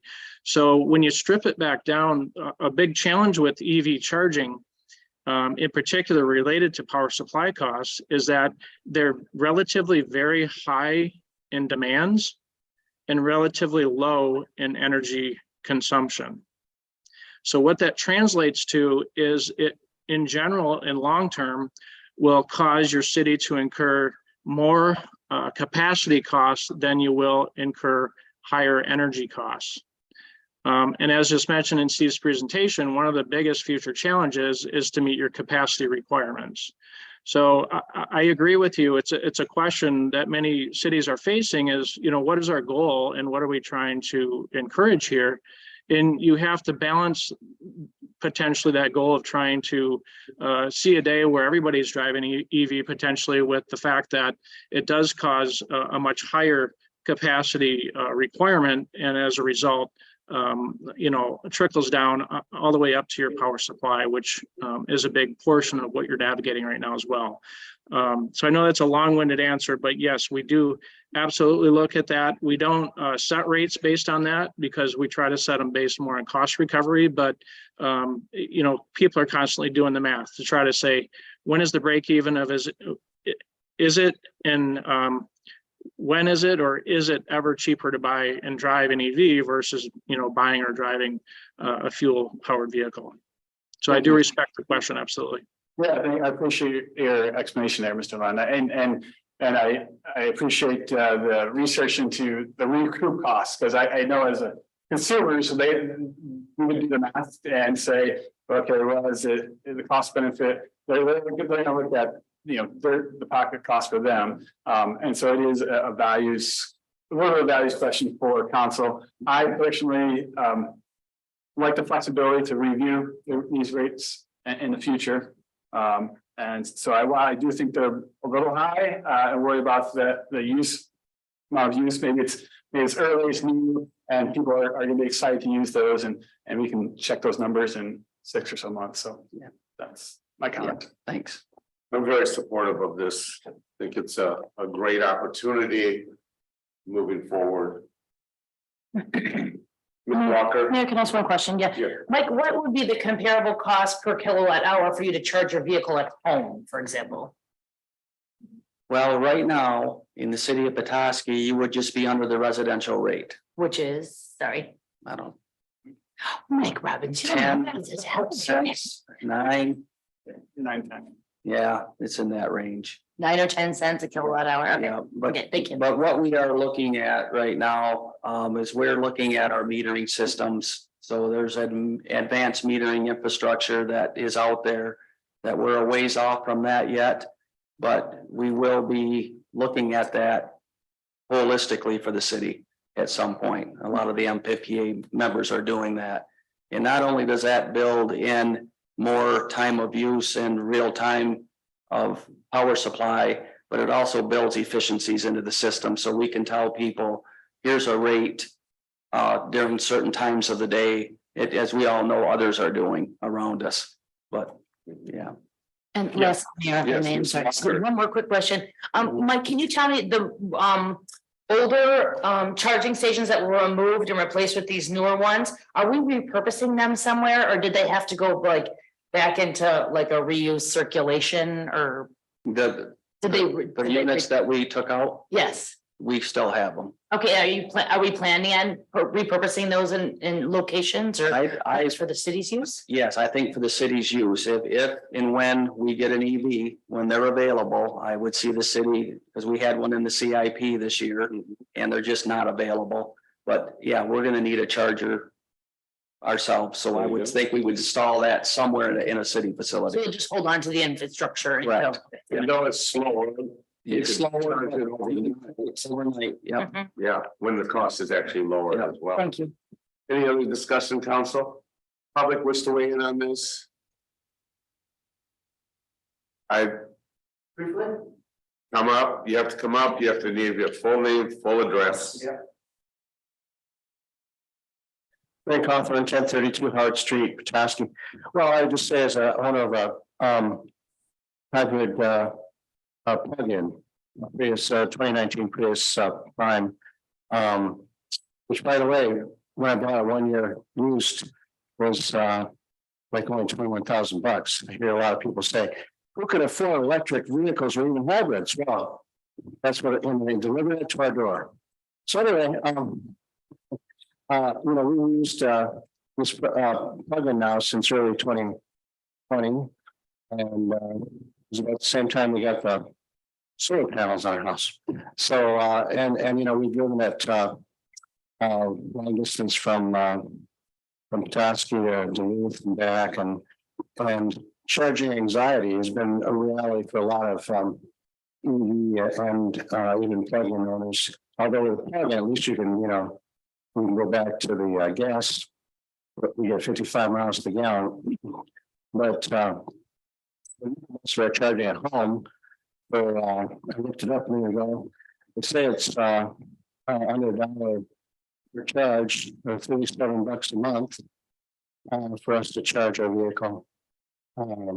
Plus the gas, and we only have an 11-gallon tank. So whenever I fill up, I feel good because these people with the big SUVs and trucks, $60, tanks.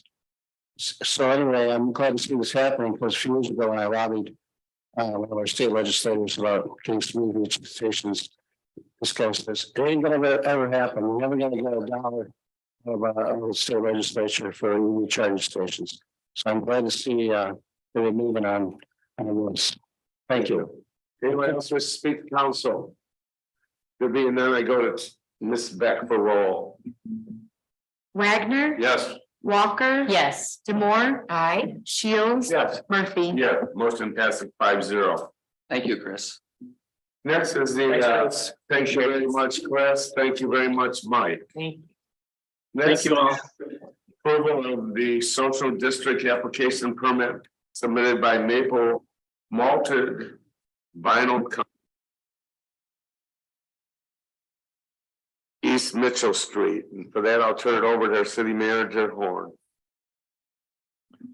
Thank you, Mayor. So yes, in front of you is an application for Malted Vinyl to join several other downtown business owners to join the social district. That you have a permit application in your packet, a memo as well.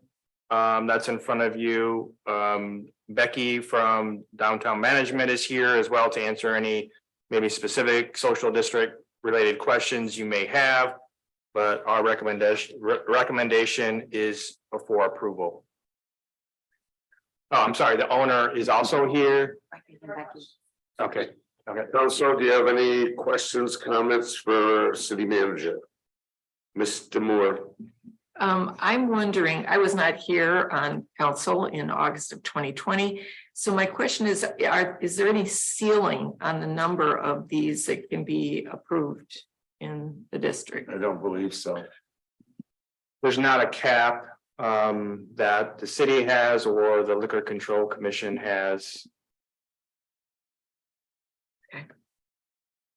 Mr. Moore. This one, Becky, is more for you. I've heard a couple concerns expressed by downtown businesses about cups without lids and without dates. So my question is, are lids and dates required? Thank you. Yes, lids are required, dates are not required. I haven't had questions from merchants about this. It's gone very smoothly. I've talked to public safety and I haven't heard anything about any complaints that we've had, that any incidents, any, people drinking establishments and they come out on the sidewalks. There's not that much difference between it. It's possible that someone can take the lid off when they leave, if they would like to, but the establishment is supposed to put a lid on it. It's supposed to have a sticker that says where it came from, and they do have that. And then the DMV purchases stickers that say downtown Petoskey Social District, and everyone has those. Is that on the top or on the lid? It's on the cup, and that's where the state says it should be. Mr. Moore? So just as a follow-up for consideration, is there any value to putting dates on them? Because the thinking is that if you have that cup, you can really just go back to your car and refill it, or go home and refill it and come back. So I just wonder if that's been considered at all. It has not been considered in Petoskey, and it is not part of the state legislation at all, as I don't recall or know of the fact that it ever was discussed at the state level. There's a lot of this that is local control, and a lot of this that is also based on the honor system. I mean, that's why we follow it up and we try to see, have there been problems? And at this point, there have not been any problems. Before this was going on, you could have beverages down in the city park anyway. Yes, it is true. And you still can. The Pennsylvania Park is a recreation or a picnic district. It's designated that way. If you live in one of the above any of the places along the park, or any place in downtown, or if you live any place, you can work until midnight. You can bring a 6-pack after midnight, and you can sit in the park and you can drink it. And that's been legal for way before me, for way before John, probably. Is that state? No, that's city ordinance, that if it's designated, For me, because I don't remember it. if it's designated a picnic district, you are able to drink alcohol there. So, and there's also this other legislation, the cocktails to go, that you can purchase a cocktail if you go pick up a to-go order. You don't even have to pick up the food. You can just call up the restaurant, and this doesn't require a special license. You can call up the restaurant and you can say, I would like, I don't know, 3 vodka tonics, and I'd like them to go. In that case, you cannot drink them on the sidewalk or in the social district commons area unless you purchase them from someone who is licensed to sell into that area. If you purchase them from someone who is not licensed to sell into that area, you have to take them to some place where it's legal to drink them, home, to your boat, someplace that it's legal, a designated picnic area. Can I ask Public Safety Director Carr his opinion on this? I think Becky said it correctly, when a lot of it's on the honor system. I think with the data on there, they can still go to their car, go look back up. Unless someone's keeping an eye on them constantly. We haven't seen much of an issue with it on the public safety aspect. I think people have been policing themselves pretty decently. You said much of an issue. Now, there's been outliers. Okay, but you said much, so could you? There's always those who like to maybe pregame before going out. So Okay. you can't really put that on the establishment. If they leave that establishment with those cups and they refill on their own. We have had complaints where people have maybe brought them into another establishment where they're not allowed to carry a cup on it from another place in there, so we've had to. A lot of times people don't want to just step outside, put their cup wherever, and they cause a little bit of an issue, but I mean, like I said, those are outliers. Has there been issues of overindulgence in alcohol that you've had to deal with in downtown That's a little bit. Petoskey? Yes, short answer, but I mean, it's just like any other municipality. Okay, We deal with people who overindulge, have wedding parties, we have all kinds of things but not to the point where things able to be controlled. okay. I forgot to address one more point from Tina. If the store does not want them to bring them in the store, they just need to say no food, beverage allowed. That's done. Thank you. Mr. Wagner. Thank you, Mayor. A couple of things. One is I know back in August 2020, when we allowed this to start, we asked Becky to report back and actually Director Breed, I think in 21 and 22. And there have not been issues. So it's turned out to be a good experiment so far. And I want to say I'm super excited to have Malted Vinyl Company coming to Petoskey and bringing another business to Lake Street. And reading your website and what's there today.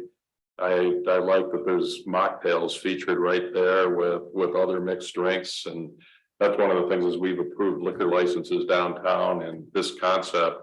I've continued to encourage business owners to offer non-alcoholic drinks. So thank you for that. I look forward to your opening. Anything else, council? Do I have a possible motion? Make a motion to approve Malted Vinyl to apply for social district application permit. Ms. Walker. I'll second. I have a motion from Mr. Shields, second from Ms. Walker. Any other discussion, council? Mr. Moore? No, oh, you push the button. Get you one online. Does the public wish to speak? Okay.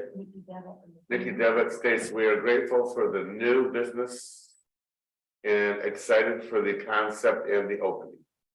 That's from Nikki Devitt, president of the chamber. Any other council or public have anything to say? I go to Miss Beth for roll.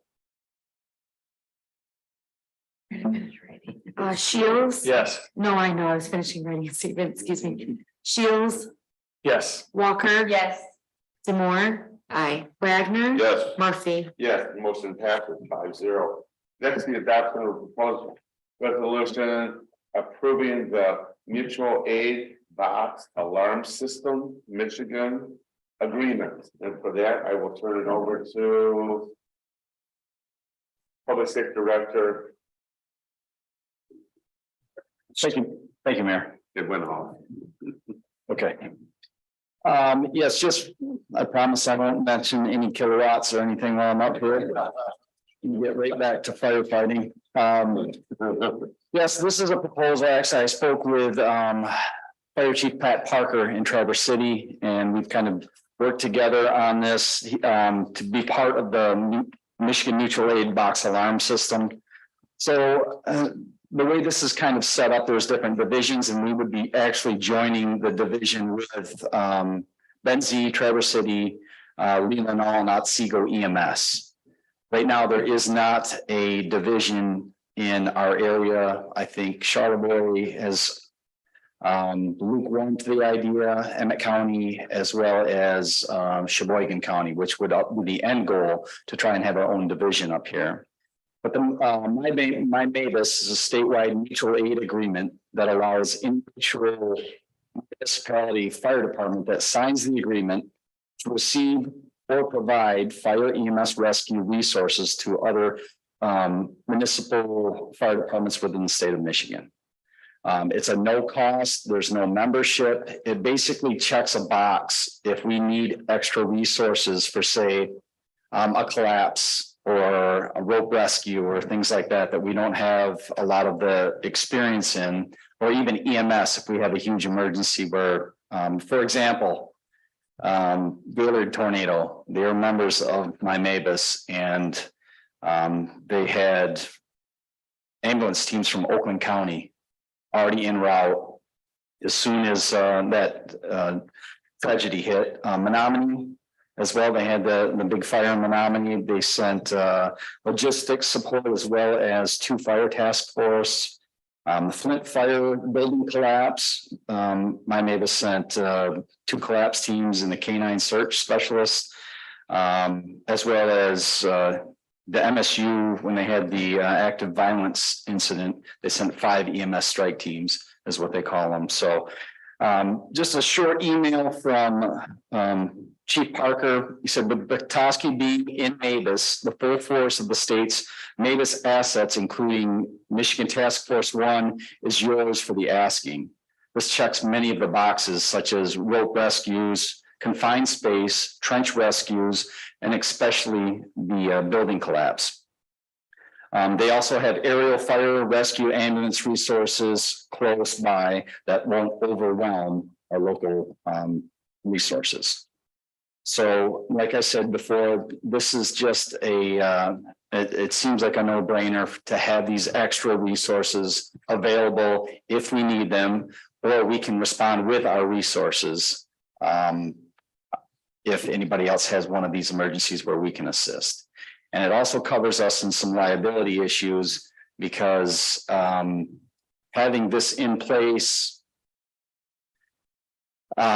we would be, it was called volunteering our resources, where if they ask us to come, we are covered a little bit by the agreement that we would have the authority to respond instead of just volunteering our response. We won't be going down to Oakland County. Odds are we would not. I mean, they have their own divisions, but what they call it a box system. So once upon approval of a resolution, I would contact them and tell them what our resources are. And we would go into the box card. And so if somebody has one of those emergencies, they would pull out that card and say, okay, these are the areas that we'll send out the all page to, and they can respond if they can. But there's no obligation to respond at all. And they encourage you not to go below your 30% of any resources, or not to respond with 30% of resources. So there is some things in place. However, it's better to have it and not need it, kind of thing. So. Questions? Mr. Moore. It was unclear to me if any additional training was required for our participation in this. No. I believe there's a meeting that with the heads of the divisions they go to, but there's no specialization that is required. We would just respond with what we already know and we have available. And so if we're unable for whatever reason, due to capacity or whatever, to respond, are others still expected to respond to us, or? Yes. Okay. Yep. If they are able to and have the resources, yes, that's why this is really a win-win for the city of Petoskey and the safety of, if we have a large incident, like, I mean, who would have expected that Gaylord would have had a tornado and needed all these extra resources? Them being part of this, instead of having a declaration of a disaster, this is kind of bridges that gap. So we can have things coming almost immediately with one phone call. I think there's some coordination there where you don't end up with 500, 600 ambulances all showing up in Gaylord at the same time. Yep, that's kind of in the box card system. So the executor, which would be Pat Parker of our division, Chief Parker, would make the determination on how large of a scale and how many divisions would we want to activate in order to send strike forces to. Mr. Moore. And then under compensation for aid, it says there shall be no charge to the requesting party for the first 8 hours. I don't know if that's only in certain circumstances. And then I guess my question is there some schedule of what happens after 8 hours? Hopefully we never had to use that, but. Right. There's also, being part of this program, you're able to request reimbursement from federal funds, which I would imagine kick in after that, the 8 hours. But I would have to do I could check with Chief Parker on that. Yeah, I'd just be interested to know if there's a schedule or when that comes into play, since that's part of the agreement. Thank you. Mr. Wagner. Mostly a comment that I don't know if we've shared, but as we were interviewing for your position, Rocky, recently, some of the candidates from out of town brought up things in the interviews that I never knew, I didn't hear. And what we found out over and over is our internal candidates did. You were already on top of this stuff. And I feel like our recent certification and then looking at a program like this with shared resources makes a lot of sense. Thank you. I agree. Do I have a motion? All motions to approve. The resolution, Maybach, Michigan agreement. In order to start a division in our area. Do I have a second? Support. I have a motion from Mr. Wagner and a second from Mr. Moore. Any other discussion, council?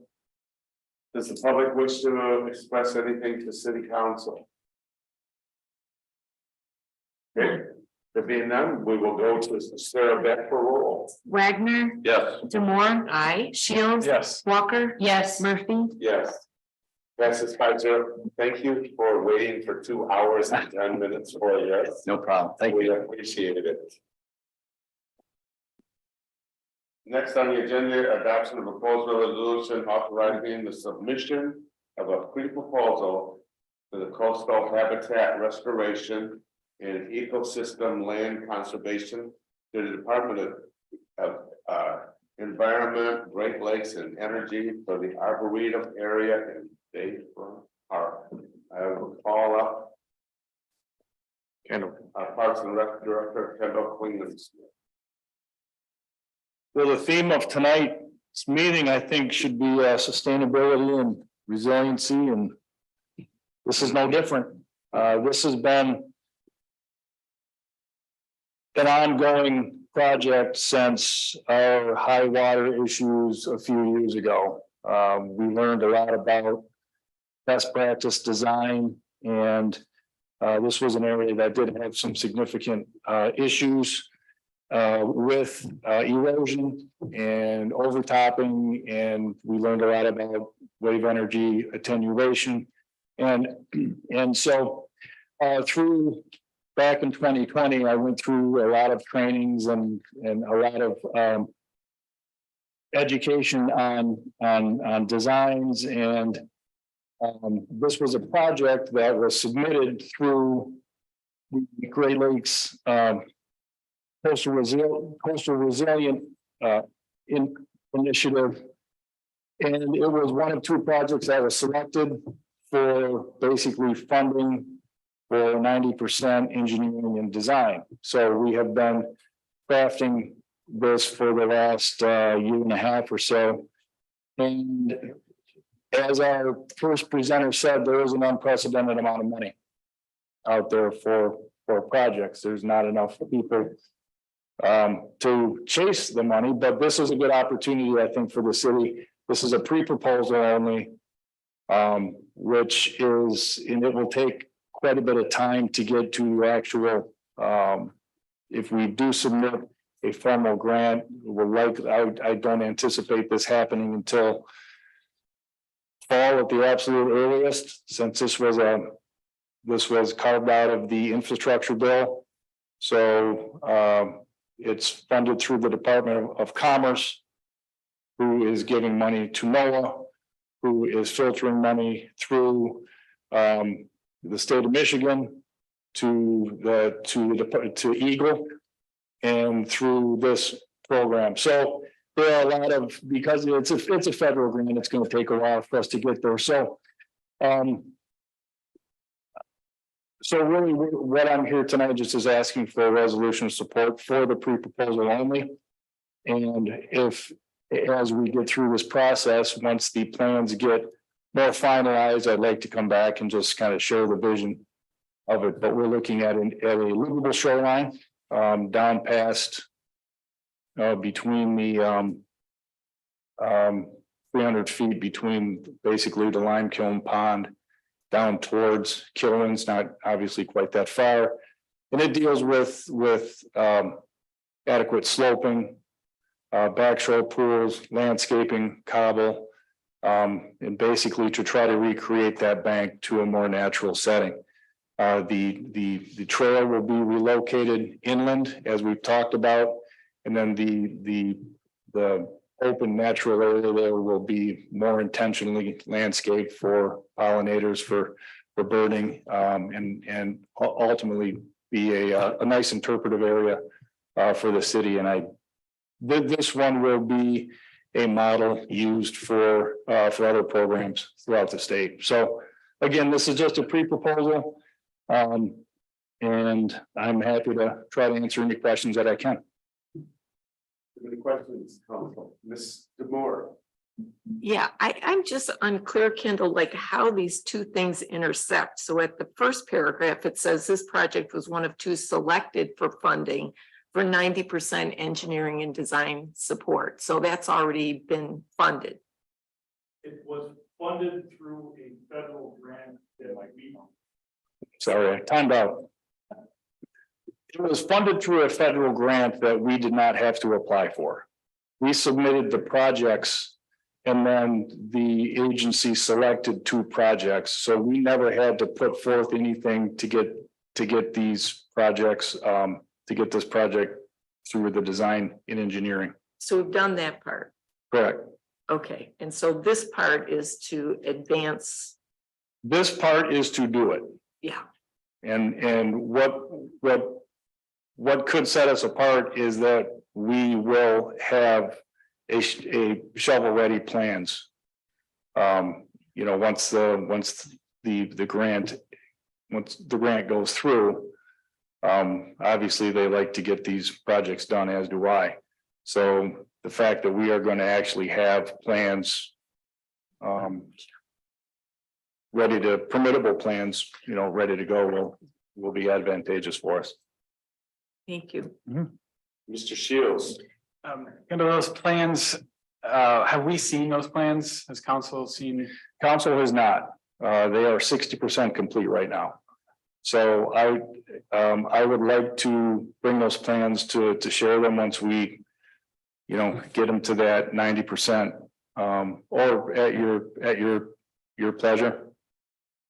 When is this grant, is there a sunset for this? Is there a time that this grant needs to be applied? The grant or the pre-proposal? The pre-proposal, Yes, when? today. And here's why.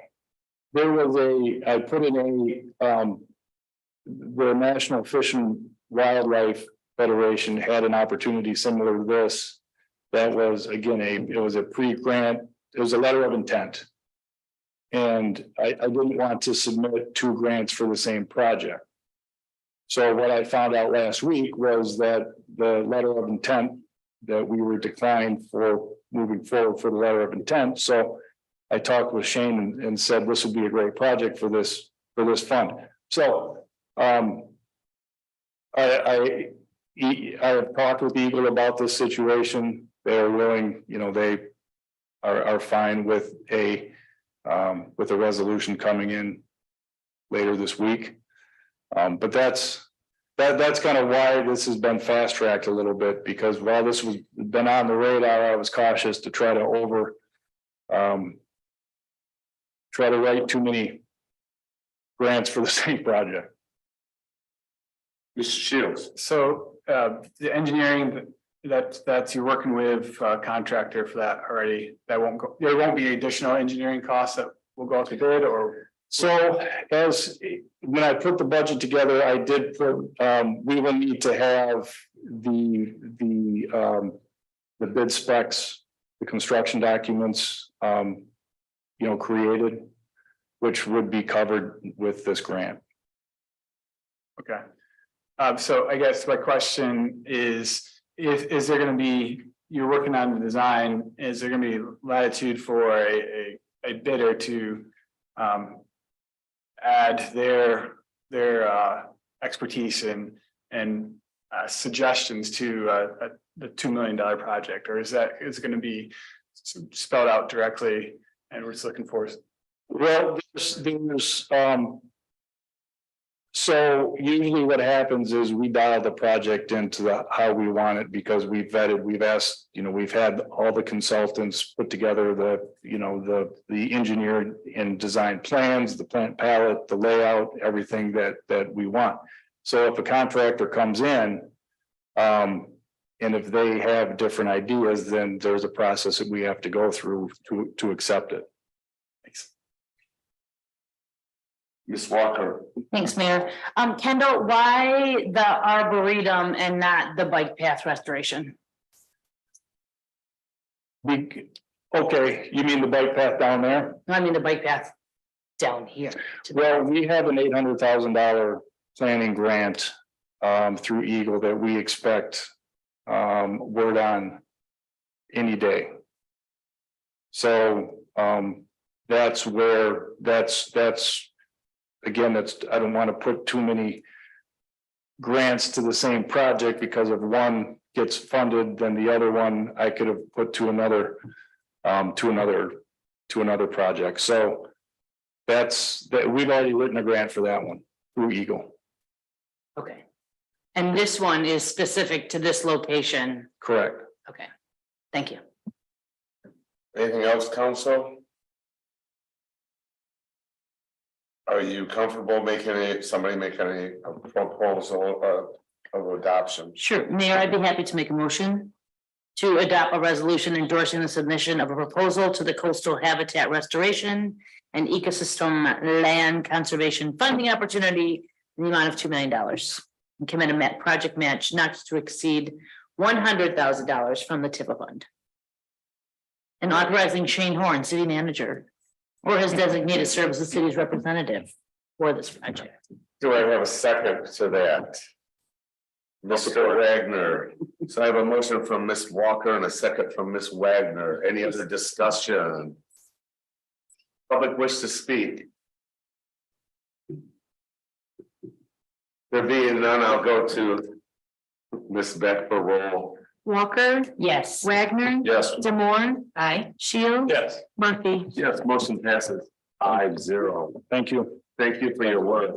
Next is a discussion on the potential projects eligible for the Emmett County ARPA project funding. I know that, I'll let Shane talk about this, but I know it's we can apply for only $50,000 to get 50 more thousand. So it's a small opportunity.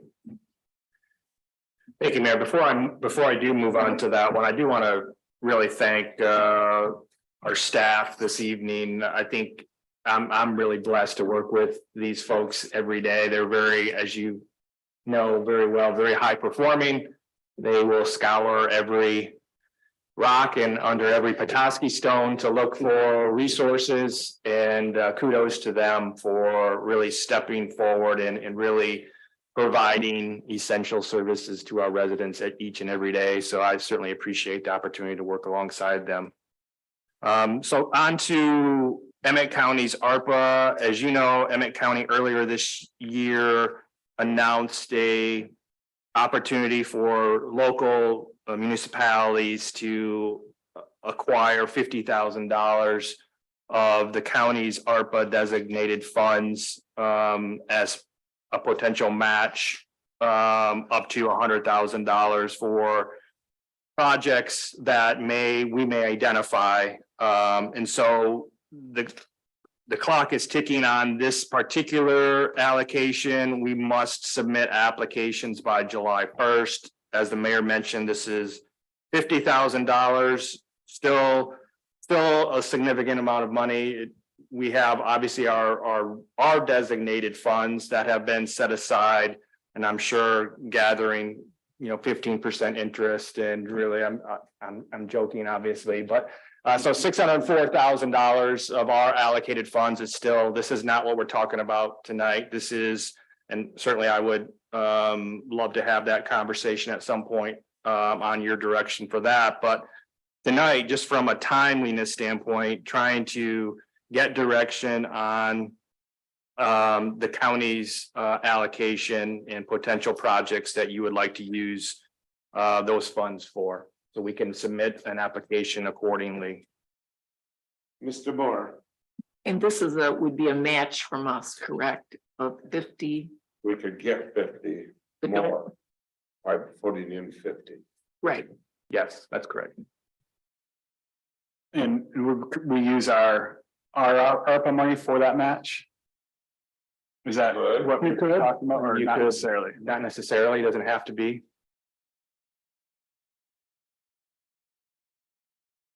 Are we? So this is an open This is forum. not voting, we're not, this is not proposed adoption of anything. This is a discussion. So that he has some. Yeah. Enough information from council, Of ideas. ideas, Never short of ideas, I'll start. I'm sure, go ahead. This isn't about deer hunting, is it? It is not. Okay. Thank you, Mayor. One, first, I'll start with three. First one, representing some community interest in municipal broadband. A municipal broadband feasibility study would be within that, looked up other communities have done that. And notably, City of Holland, that would be within the $100,000 range. So that's idea number one. Idea number two is a local housing fund of some sort. And, you know, I could think about a couple different avenues for where that money could go towards, such as supporting deed restrictions, supporting development of ADUs, assistance. There are a lot of different ways, but maybe if there's a way to keep it flexible, and just a general housing fund, and be interested in what Housing North. Things just need to be, doesn't ultimately need to be specific. We can't say we want $50,000, we're gonna put 50 in, we want 50 and we want to build a statue or something like that. I Yeah, think some you have to be definition, sure, specific, yeah. don't we? Yeah, as specific as we can be with any application. Okay, so maybe housing fund and discussion on some suggestions on how to make that specific. And then the third, noting the enhanced small business economic support is the idea. I don't know how feasible, but for the city to be a master of these, so lease some of the vacant spaces in downtown and then be the master and then sublease those to small businesses. Like for an incubator opportunities. So leasing buildings, And this is the idea of trying to fill some of the vacancies. If it is a landlord issue, we could step in and be that, money.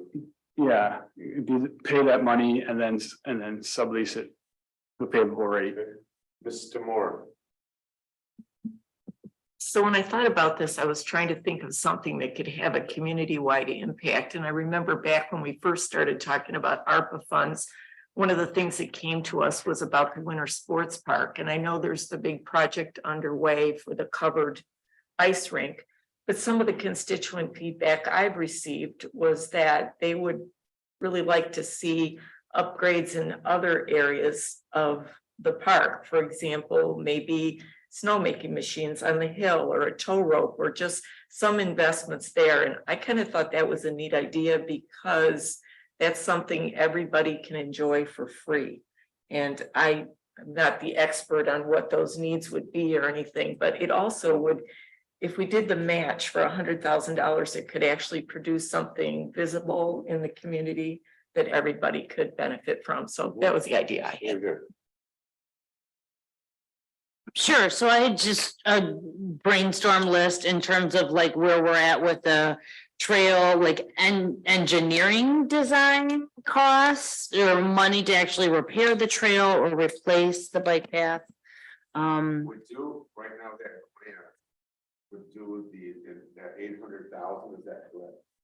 Would pay for the engineering and a bid proposal ready document. Mhm. So We would still have a $200,000 match. So the grant is 800,000, we would have a 200,000 that obviously us and hopefully our partners would bridge. And you can't use TIFA money for the trail repair because it's not at the waterfront proper, is that right? Is that true? Yeah, that's correct. Okay. So then I had renewable energy public demonstration projects, thinking about the DPW building. We don't really have a plan for renewable energy there, but that could be something of a public demonstration project as that building goes into its first phase of construction, which I believe is slated for 2024, maybe. TBD. TBD.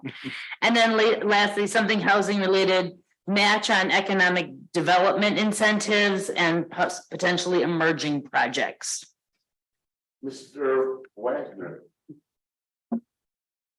Tina said something and I should have listened better. It was on her list. I liked it.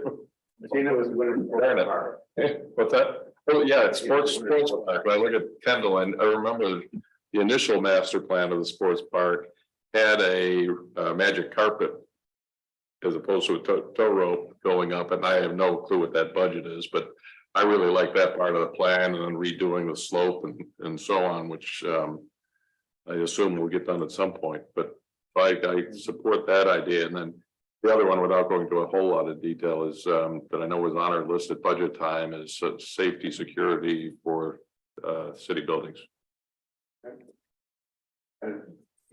Well, okay. Follow-up question. Oh, of course. So just for point of clarification for me, this bike trail path $800,000 grant that we're waiting for with the match. Is the purpose of that to assess whether or not it's possible to sustainably put the trail back or where to put it? Is that the purpose of that? The purpose of those funds would be, and we have asked our consultant to give us a proposal for bid ready documents. So this would, if we were able to achieve this grant and get our match in place, this would get us a bid ready package. Obviously, early on, we're going to find out in engineering, is this doable? That's going to be known very early on. We're assuming obviously it is. This is 2023. We can do a lot of things. So we're assuming it is. The question is, how much is that going to cost? So, but this grant, if we're successful, would get us a bid ready package. And then it's the heavy lifting begins, which is going to require, and every time we're in front of our state legislators, this is going to require state dollars funneled up here, a designation, because it's such a huge project. It's such an important project for our area. So we've been laying that foundation for quite a while. I know many of us have. So, and that'll continue. And I guess my turn, I I had put down building security. We talked about, I'm concerned about building security here. The openness, I like the openness, but yet, Lansing School 10 years ago, when I would go to meet with staff and teachers up there, you stood and you pushed a button and they had a camera looking right at you. And they decided whether you were to come in or not come in. And it was a very simple system, but I felt it was very good for the kids and the staff and the people and parents that were there in the school. And I just feel we don't have any security here. I'm concerned about security. And it's one of those things that you say, oh, well, don't worry about it. But then when it happens, it's too late to go, oh, I wish we would have. So I do also like the Winter Sports Park upgrading, because we are looking at hockey for others, or the magic carpet and this, et cetera, or putting it towards the trail at this point. I like housing, but I think we are invested into the tax TIF money, brownfield for housing. We are committing a lot, so we're going to be committing a lot of money to housing of tax dollars, millions of dollars out of the city's coffers through taxes. And I feel that some of these other things would better serve the majority of the people, whether it be recreational or even broadband is a great idea. So that's where I'm at with that. So where do you want to go? Yeah, I certainly appreciate the input. I think it's obviously very valuable to us. One thing I'll just throw out there, this is your decision. I respect that. But one thing that's in front of us as well is Kendall and I have been having ongoing discussions with MDOT on the safety of the current route. Well, it's not really a route. I shouldn't say that, sorry.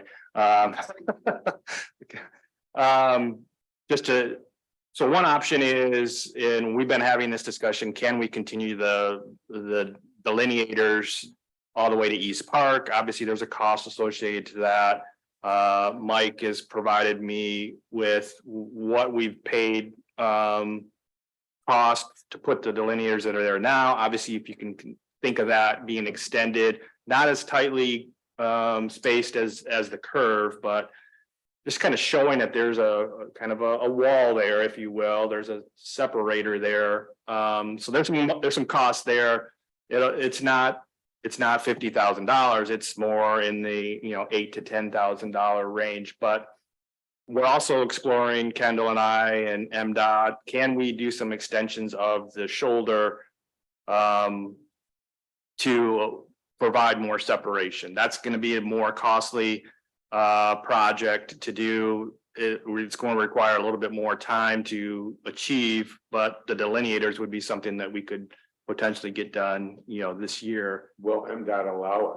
Well, that's what we're talking about. We've had good discussions with MDOT, and we're Beckett and Rader's putting together a kind of a concept, laying this out. We need to formally apply and make the appeal to MDOT in writing, which we're going to do.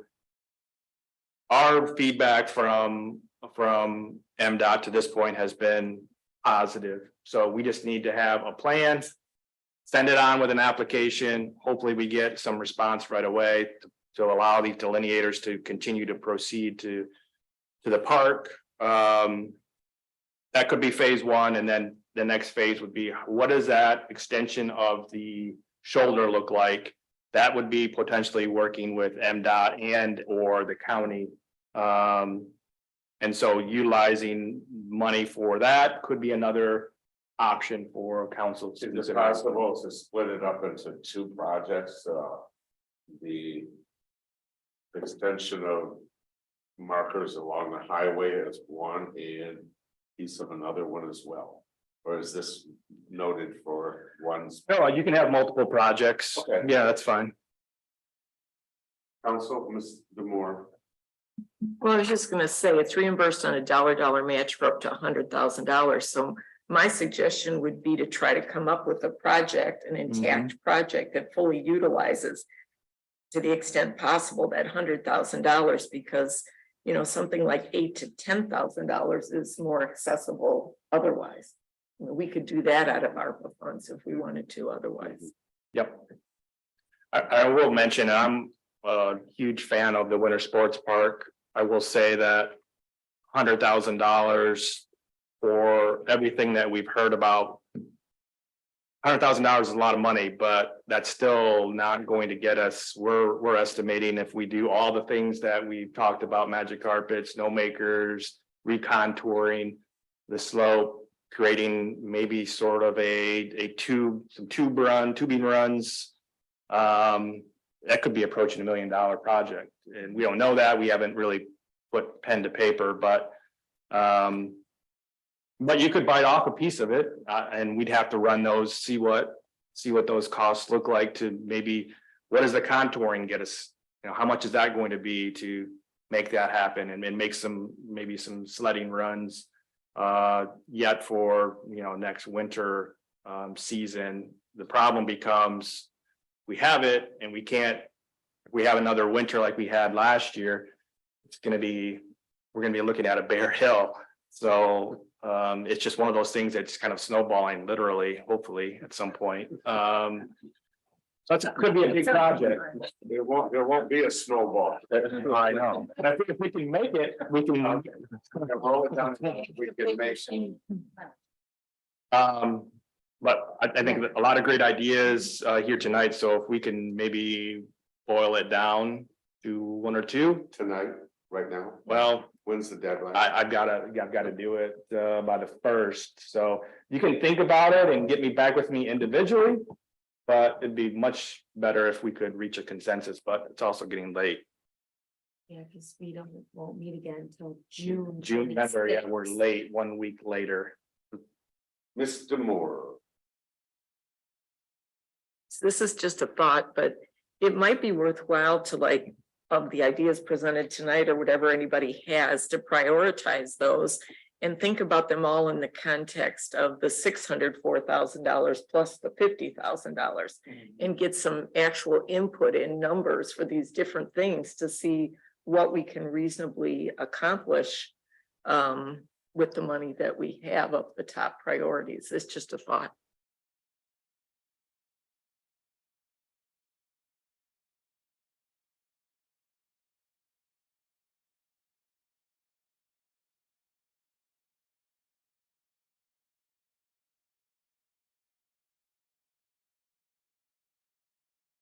Mentioned.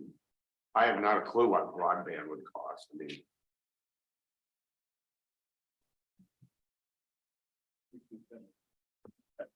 Yeah, it was 60 to 70 is, well, bids, I saw bids for the city of Barberton Hills or as Holland went from 40,000 to just 108,000, so within that $100,000 range. For a feasibility study, that is. Feasibility. Yes, that's stage one.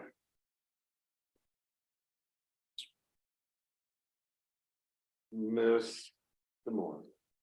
But do you still have that list that we started with way back in the beginning? I mean, that might be helpful for us to see that brainstorm list that you came up with. Yeah, I didn't get a lot of work when I shared it, so I was gonna hesitate to bring it back out. but- So obviously, my emphasis is on the safety of staff and the public that enter this building. I think we have some gaps here that these funds could be well utilized for. We've been test driving some security cameras, equipment that the county has installed here recently. Rocky's been facilitating that. We have two one in the back, one in the front that we've been monitoring and kind of test driving, if you will. I think personally, if I had a vote on this, I would utilize the funds to make sure that we protect our resources that we have in this building and our staff and the public that enters the building.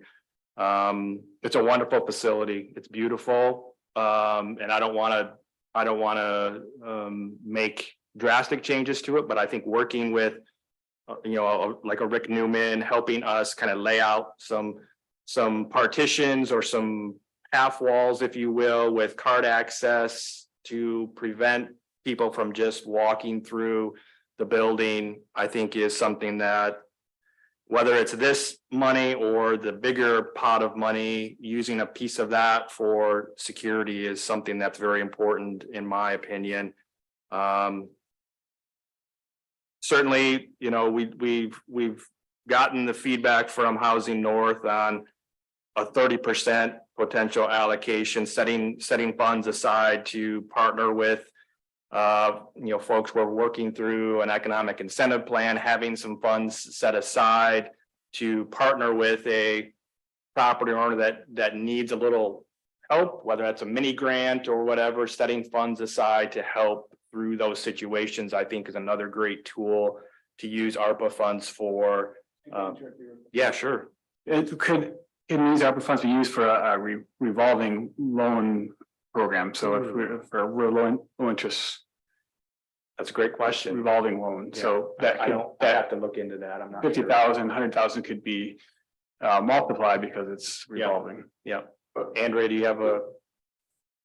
Yeah, come up with a microphone, please. I like your idea of safety. I do care about all of you very much, so I don't want to take away from that. I think it matters.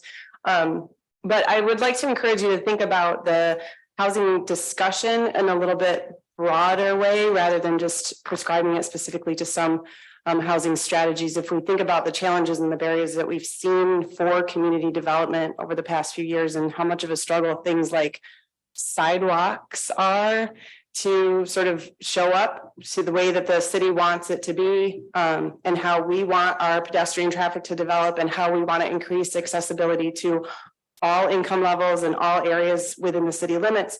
You know, something like that where ARPA money is sort of specifically intended to be infrastructure expansion. And, you know, maybe there's a way for us to take a look at, you know, some plans through the greenway, or, you know, some areas where sidewalk access, you know, something like that, or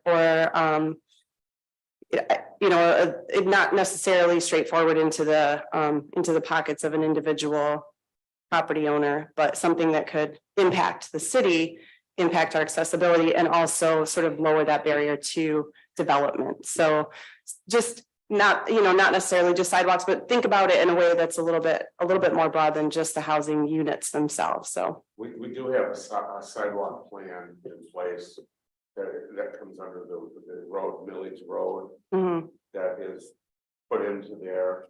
And we have a pecking order of schools downtown. Every street get at least one on it, parks. So we have a good master plan that I think we've really have gone after. Yeah. Yeah. So yeah, I'm just as an example, and it maybe not Petoskey specific, but the idea of saying, okay, you know, if we want a developer to come in and have these certain access points, and the cost is then on them to put some of those things in, if ARPA funds could be applied in a way that could alleviate some of that over time, but it's totally up to you. I just want to sort of broaden it from that, because all of the things matter to Yeah. all of our residents, so. Good idea. The other feedback I've heard was maybe looking at a citywide app, maybe partnering with the chamber. As we get visitors that come here, they can download the app when they get into town. We'll have everything packaged into that app, obviously, to get them resources that they need to be able to enjoy the beautiful surroundings that we have. That's another option, that whether it's this pot or the larger pot, shouldn't use pot, I guess. Yeah, so it's just, those are some other things that I've heard that maybe we could utilize just to, we talk about community engagement. How do we engage with our public and our visitors, potentially looking at something like that? Mr. Wagner. A couple of things I've heard. I mean, I like what Tina said about making it visible, and some of these things aren't, but safety and security is number one on my list. So whether that be City Hall and the highway, I think those are both safety issues. The app was one of the things that Shane brought up with me, and I shared one from 80,000 person development in Florida called The Villages. Some people have heard about. They've got the most simple app that has all their activities, all their businesses promoted, pushes out notifications to city members about things like our upcoming the conventions. And I believe the Visitors Bureau and the Chamber could benefit. That, you know, could be a shared thing. In Michigan, it would be the third largest city in the state, I believe. Because it's 110,000. Oh, the villages, yeah. I'm just saying that they can do it, we can do it. We can do it. 110,000. I looked at it up. Wow. I only brought it up because it's a really simple app that Yeah. it covers a lot of ground, and you know, for someone to visit Petoskey and be able to say, hey, check out our app. I think it's a great idea. It could be. It can cover a lot, so. Anyways, many good ideas here. I'll just listen to my three. And I think Councilmember DeMore had a good idea. Think of it also in the bigger context of the larger allocation, but obviously this is first and foremost because we have a deadline in front of us, but the application is not very difficult, and I could certainly turn that around fairly quickly if we want to think about this further. But we have to come up with something at the next city council meeting which is on the 26th. 6th. Yes. Do you think, Shane, that you could get us like a condensed, like, pick 4 projects and that we could float those at the ward and the city convention, Good idea. the 19th and the 21st? Yep. We're gonna be there for hours with this thing. Follow-up question, Lindsay, are you saying like relative to just spending the 100,000 for the big picture? Oh, just in relative to like what kind of projects we're thinking about for this 100,000 right now, like, hey, City of Petoskey residents that are attending this meeting, what do you think about these 4? Bam, You're bam, gonna bam? end up with 60 people here and you're gonna end up with 60 ideas and we're gonna walk out with. We love civic engagement, Mayor, that's the point. Engagement, but There's gonna be 15, 15, 15, 15, that's 60 plus. I will just say very quickly too, our new code enforcement officer is excellent. He's been very busy and we truly, there's a lot of need out there. And we certainly want to walk alongside folks and not have a heavy hand necessarily. So having some, again, I'll call them mini grant money set aside available to if someone just, man, I can't afford to paint my house, but you can apply for a $500 grant and having a little bit of money set aside to be able to walk with a property owner through code enforcement, I think would be something, whether we talk about it in the budget process going forward, I think that's something that I would like to bring up again through that process. You're agreeing with. Miss Wagner. I'm sorry. No, Mr. Shields then. Okay, thank you. I see this ARPA money, I mean, my goal and thought process, think who is it been for? I want to say that, remind all of us that there is a significant part of our population that is the Alice population. Oftentimes those who are making decisions are financially well off and comfortable, and it's hard to think that not everybody has as much access and capabilities and opportunities. So ARPA was to help those in need. So the safety, the building safety, security thing, I want to fund it. I kind of want to fund that try to find that through a regular budget. And have something more public facing, something that is more directed to mutual aid, whether it's some sort of fund, assistance fund, or some sort of assistance with housing, because housing is clearly direct need to people's costs of living. That's my desire. The ARPA funds originally were placed, though, I believe, for the purpose of filling in for cities for what was lost for revenues due to COVID. Am I correct? That's what the initial purpose was for, was to fill in the communities, the counties and townships to fill in where we had lost revenues, lost ability. Mr. Moore. Full circle back to the winter sports park, because I do think that's a place for everybody, and that's a great thing. You don't have to have wealth or money or anything to go there and enjoy what the opportunities are.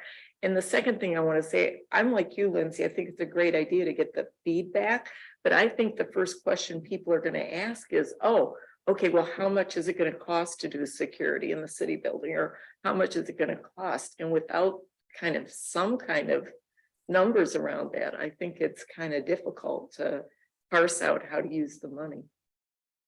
Thank you. Yeah, I always want to be sensitive to contractors. I understand we need estimates, and that's how we need to do business, so we know. But the hope that I had out of this was, let's focus what it is.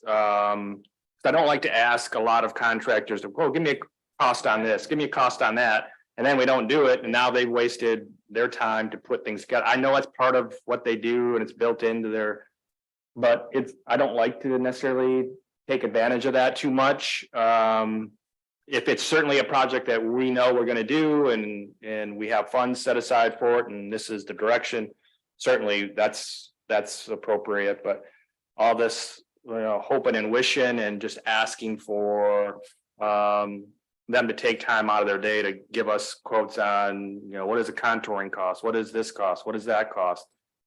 Is difficult if we don't have a true plan. If this is the desire, is I guess what I'm getting at. Mr. Moore. Very good one, and I respect the need for that, but I think if we're going to do that, we also need to have a project that's more public facing. Yeah, I'm sensing that momentum for the Winter Sports Park, so I do support. You know, looking at beyond 100,000 up to 600 plus thousand, maybe there's something in Winter Sports Park, so my top three Winter Sports Park.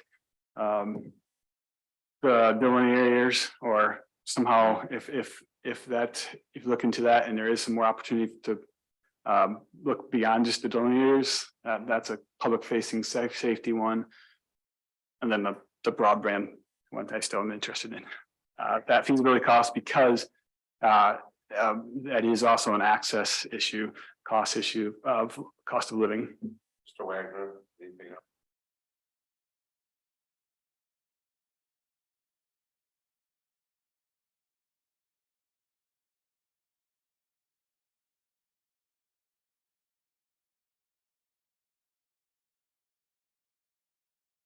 Something, I'm sorry, thank you, something more reasonable to have you all consider and be ready at the June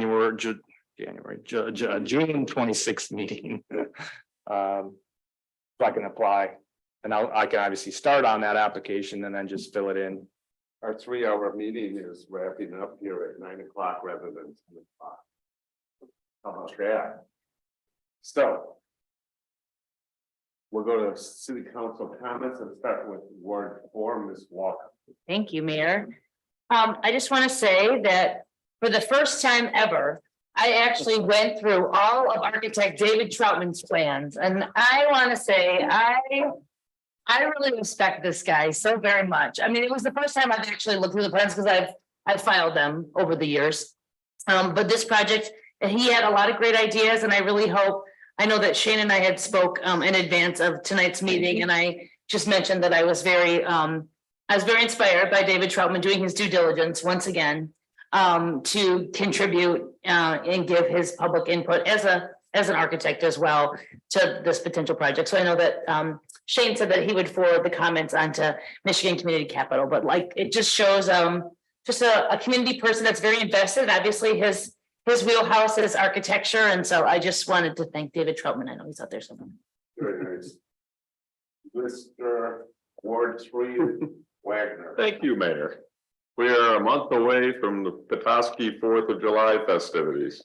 And our Sunrise Rotary for the 3rd year in a row has agreed to lead that effort. And we did a survey that said something like 77% of people want fireworks and so on.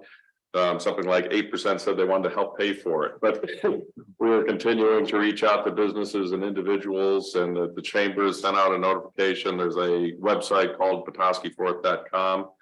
And then I think we're within something like $10,000 of our goal. So if you could just spread the word and point people to that, that's the parade, the entertainment, and the fireworks. Ward 2, Mr. Shields. I was fortunate enough to participate in the Black Leaders Detroit conversation when it came to town. So I want to thank all those that participated and the facilitation by the Black Leaders Detroit group, and encourage all community members to participate next year. And or if it was a great discussion, and it was very heartwarming. All members that are participating said we should do this more than once a year. So maybe I know Meyerson was key in coordinating it. So thanks to Val for coordinating that. And maybe there'll be some more than once a year conversations in the future. It was very positive, and so I thank all who are involved. And I look forward to seeing Ward 2 residents on June 17th. Ward 1, Mr. Moore. Thank you.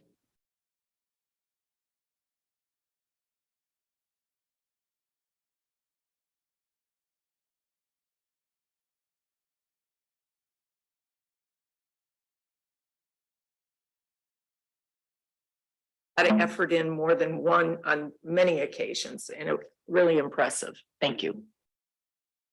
Ditto, ditto, ditto. But I went up to, I was invited and asked to come to Center for Change, which is an organization. I went to the Sioux. Spent 4 or 5 hours there, drove home in 2 hours of miserable rain, but it wasn't here. I had the opportunity. Kendall has worked, needed a little assistance in the garden club area of Pennsylvania Park and at the Carnegie Building. We had a dozen people show up. One of them was Mr. Wagner and another individual from Rotary. I had to tell him that, but we also had anybody of your group? No. Okay, Mayor, but Interfaith Common Ground and First Presbyterian Church sent several people. Said several people, but we ended up doing the flowers, and I told them next year we will, we did everything in 1 hour. And next year we will expend that, and we will probably do some of the boxes down along Mitchell to give them a hand on that. I was also able to bring in second graders today here. Your seats were filled with second graders that voted on everything about how often should we have fireworks, and believe it or not, they did not like the idea of having it any other than just a special time like the 4th of July. They were worried about their dogs, older people, scared, fires. It was really an impressive discussion by second graders, as well as they felt that you should be at least 15 years old to jump off the break wall. Mind you, these are 8-year-olds. Again, make sure you attend our public safety opportunity Saturday, as well as there's a Lynn Doucet's Memorial Bicycle event, which is going on right next door as well. With that being no further business before this council, I call this meeting adjourned. Have a good, safe trip home. Thank you, everybody. You aren't missing the sunset.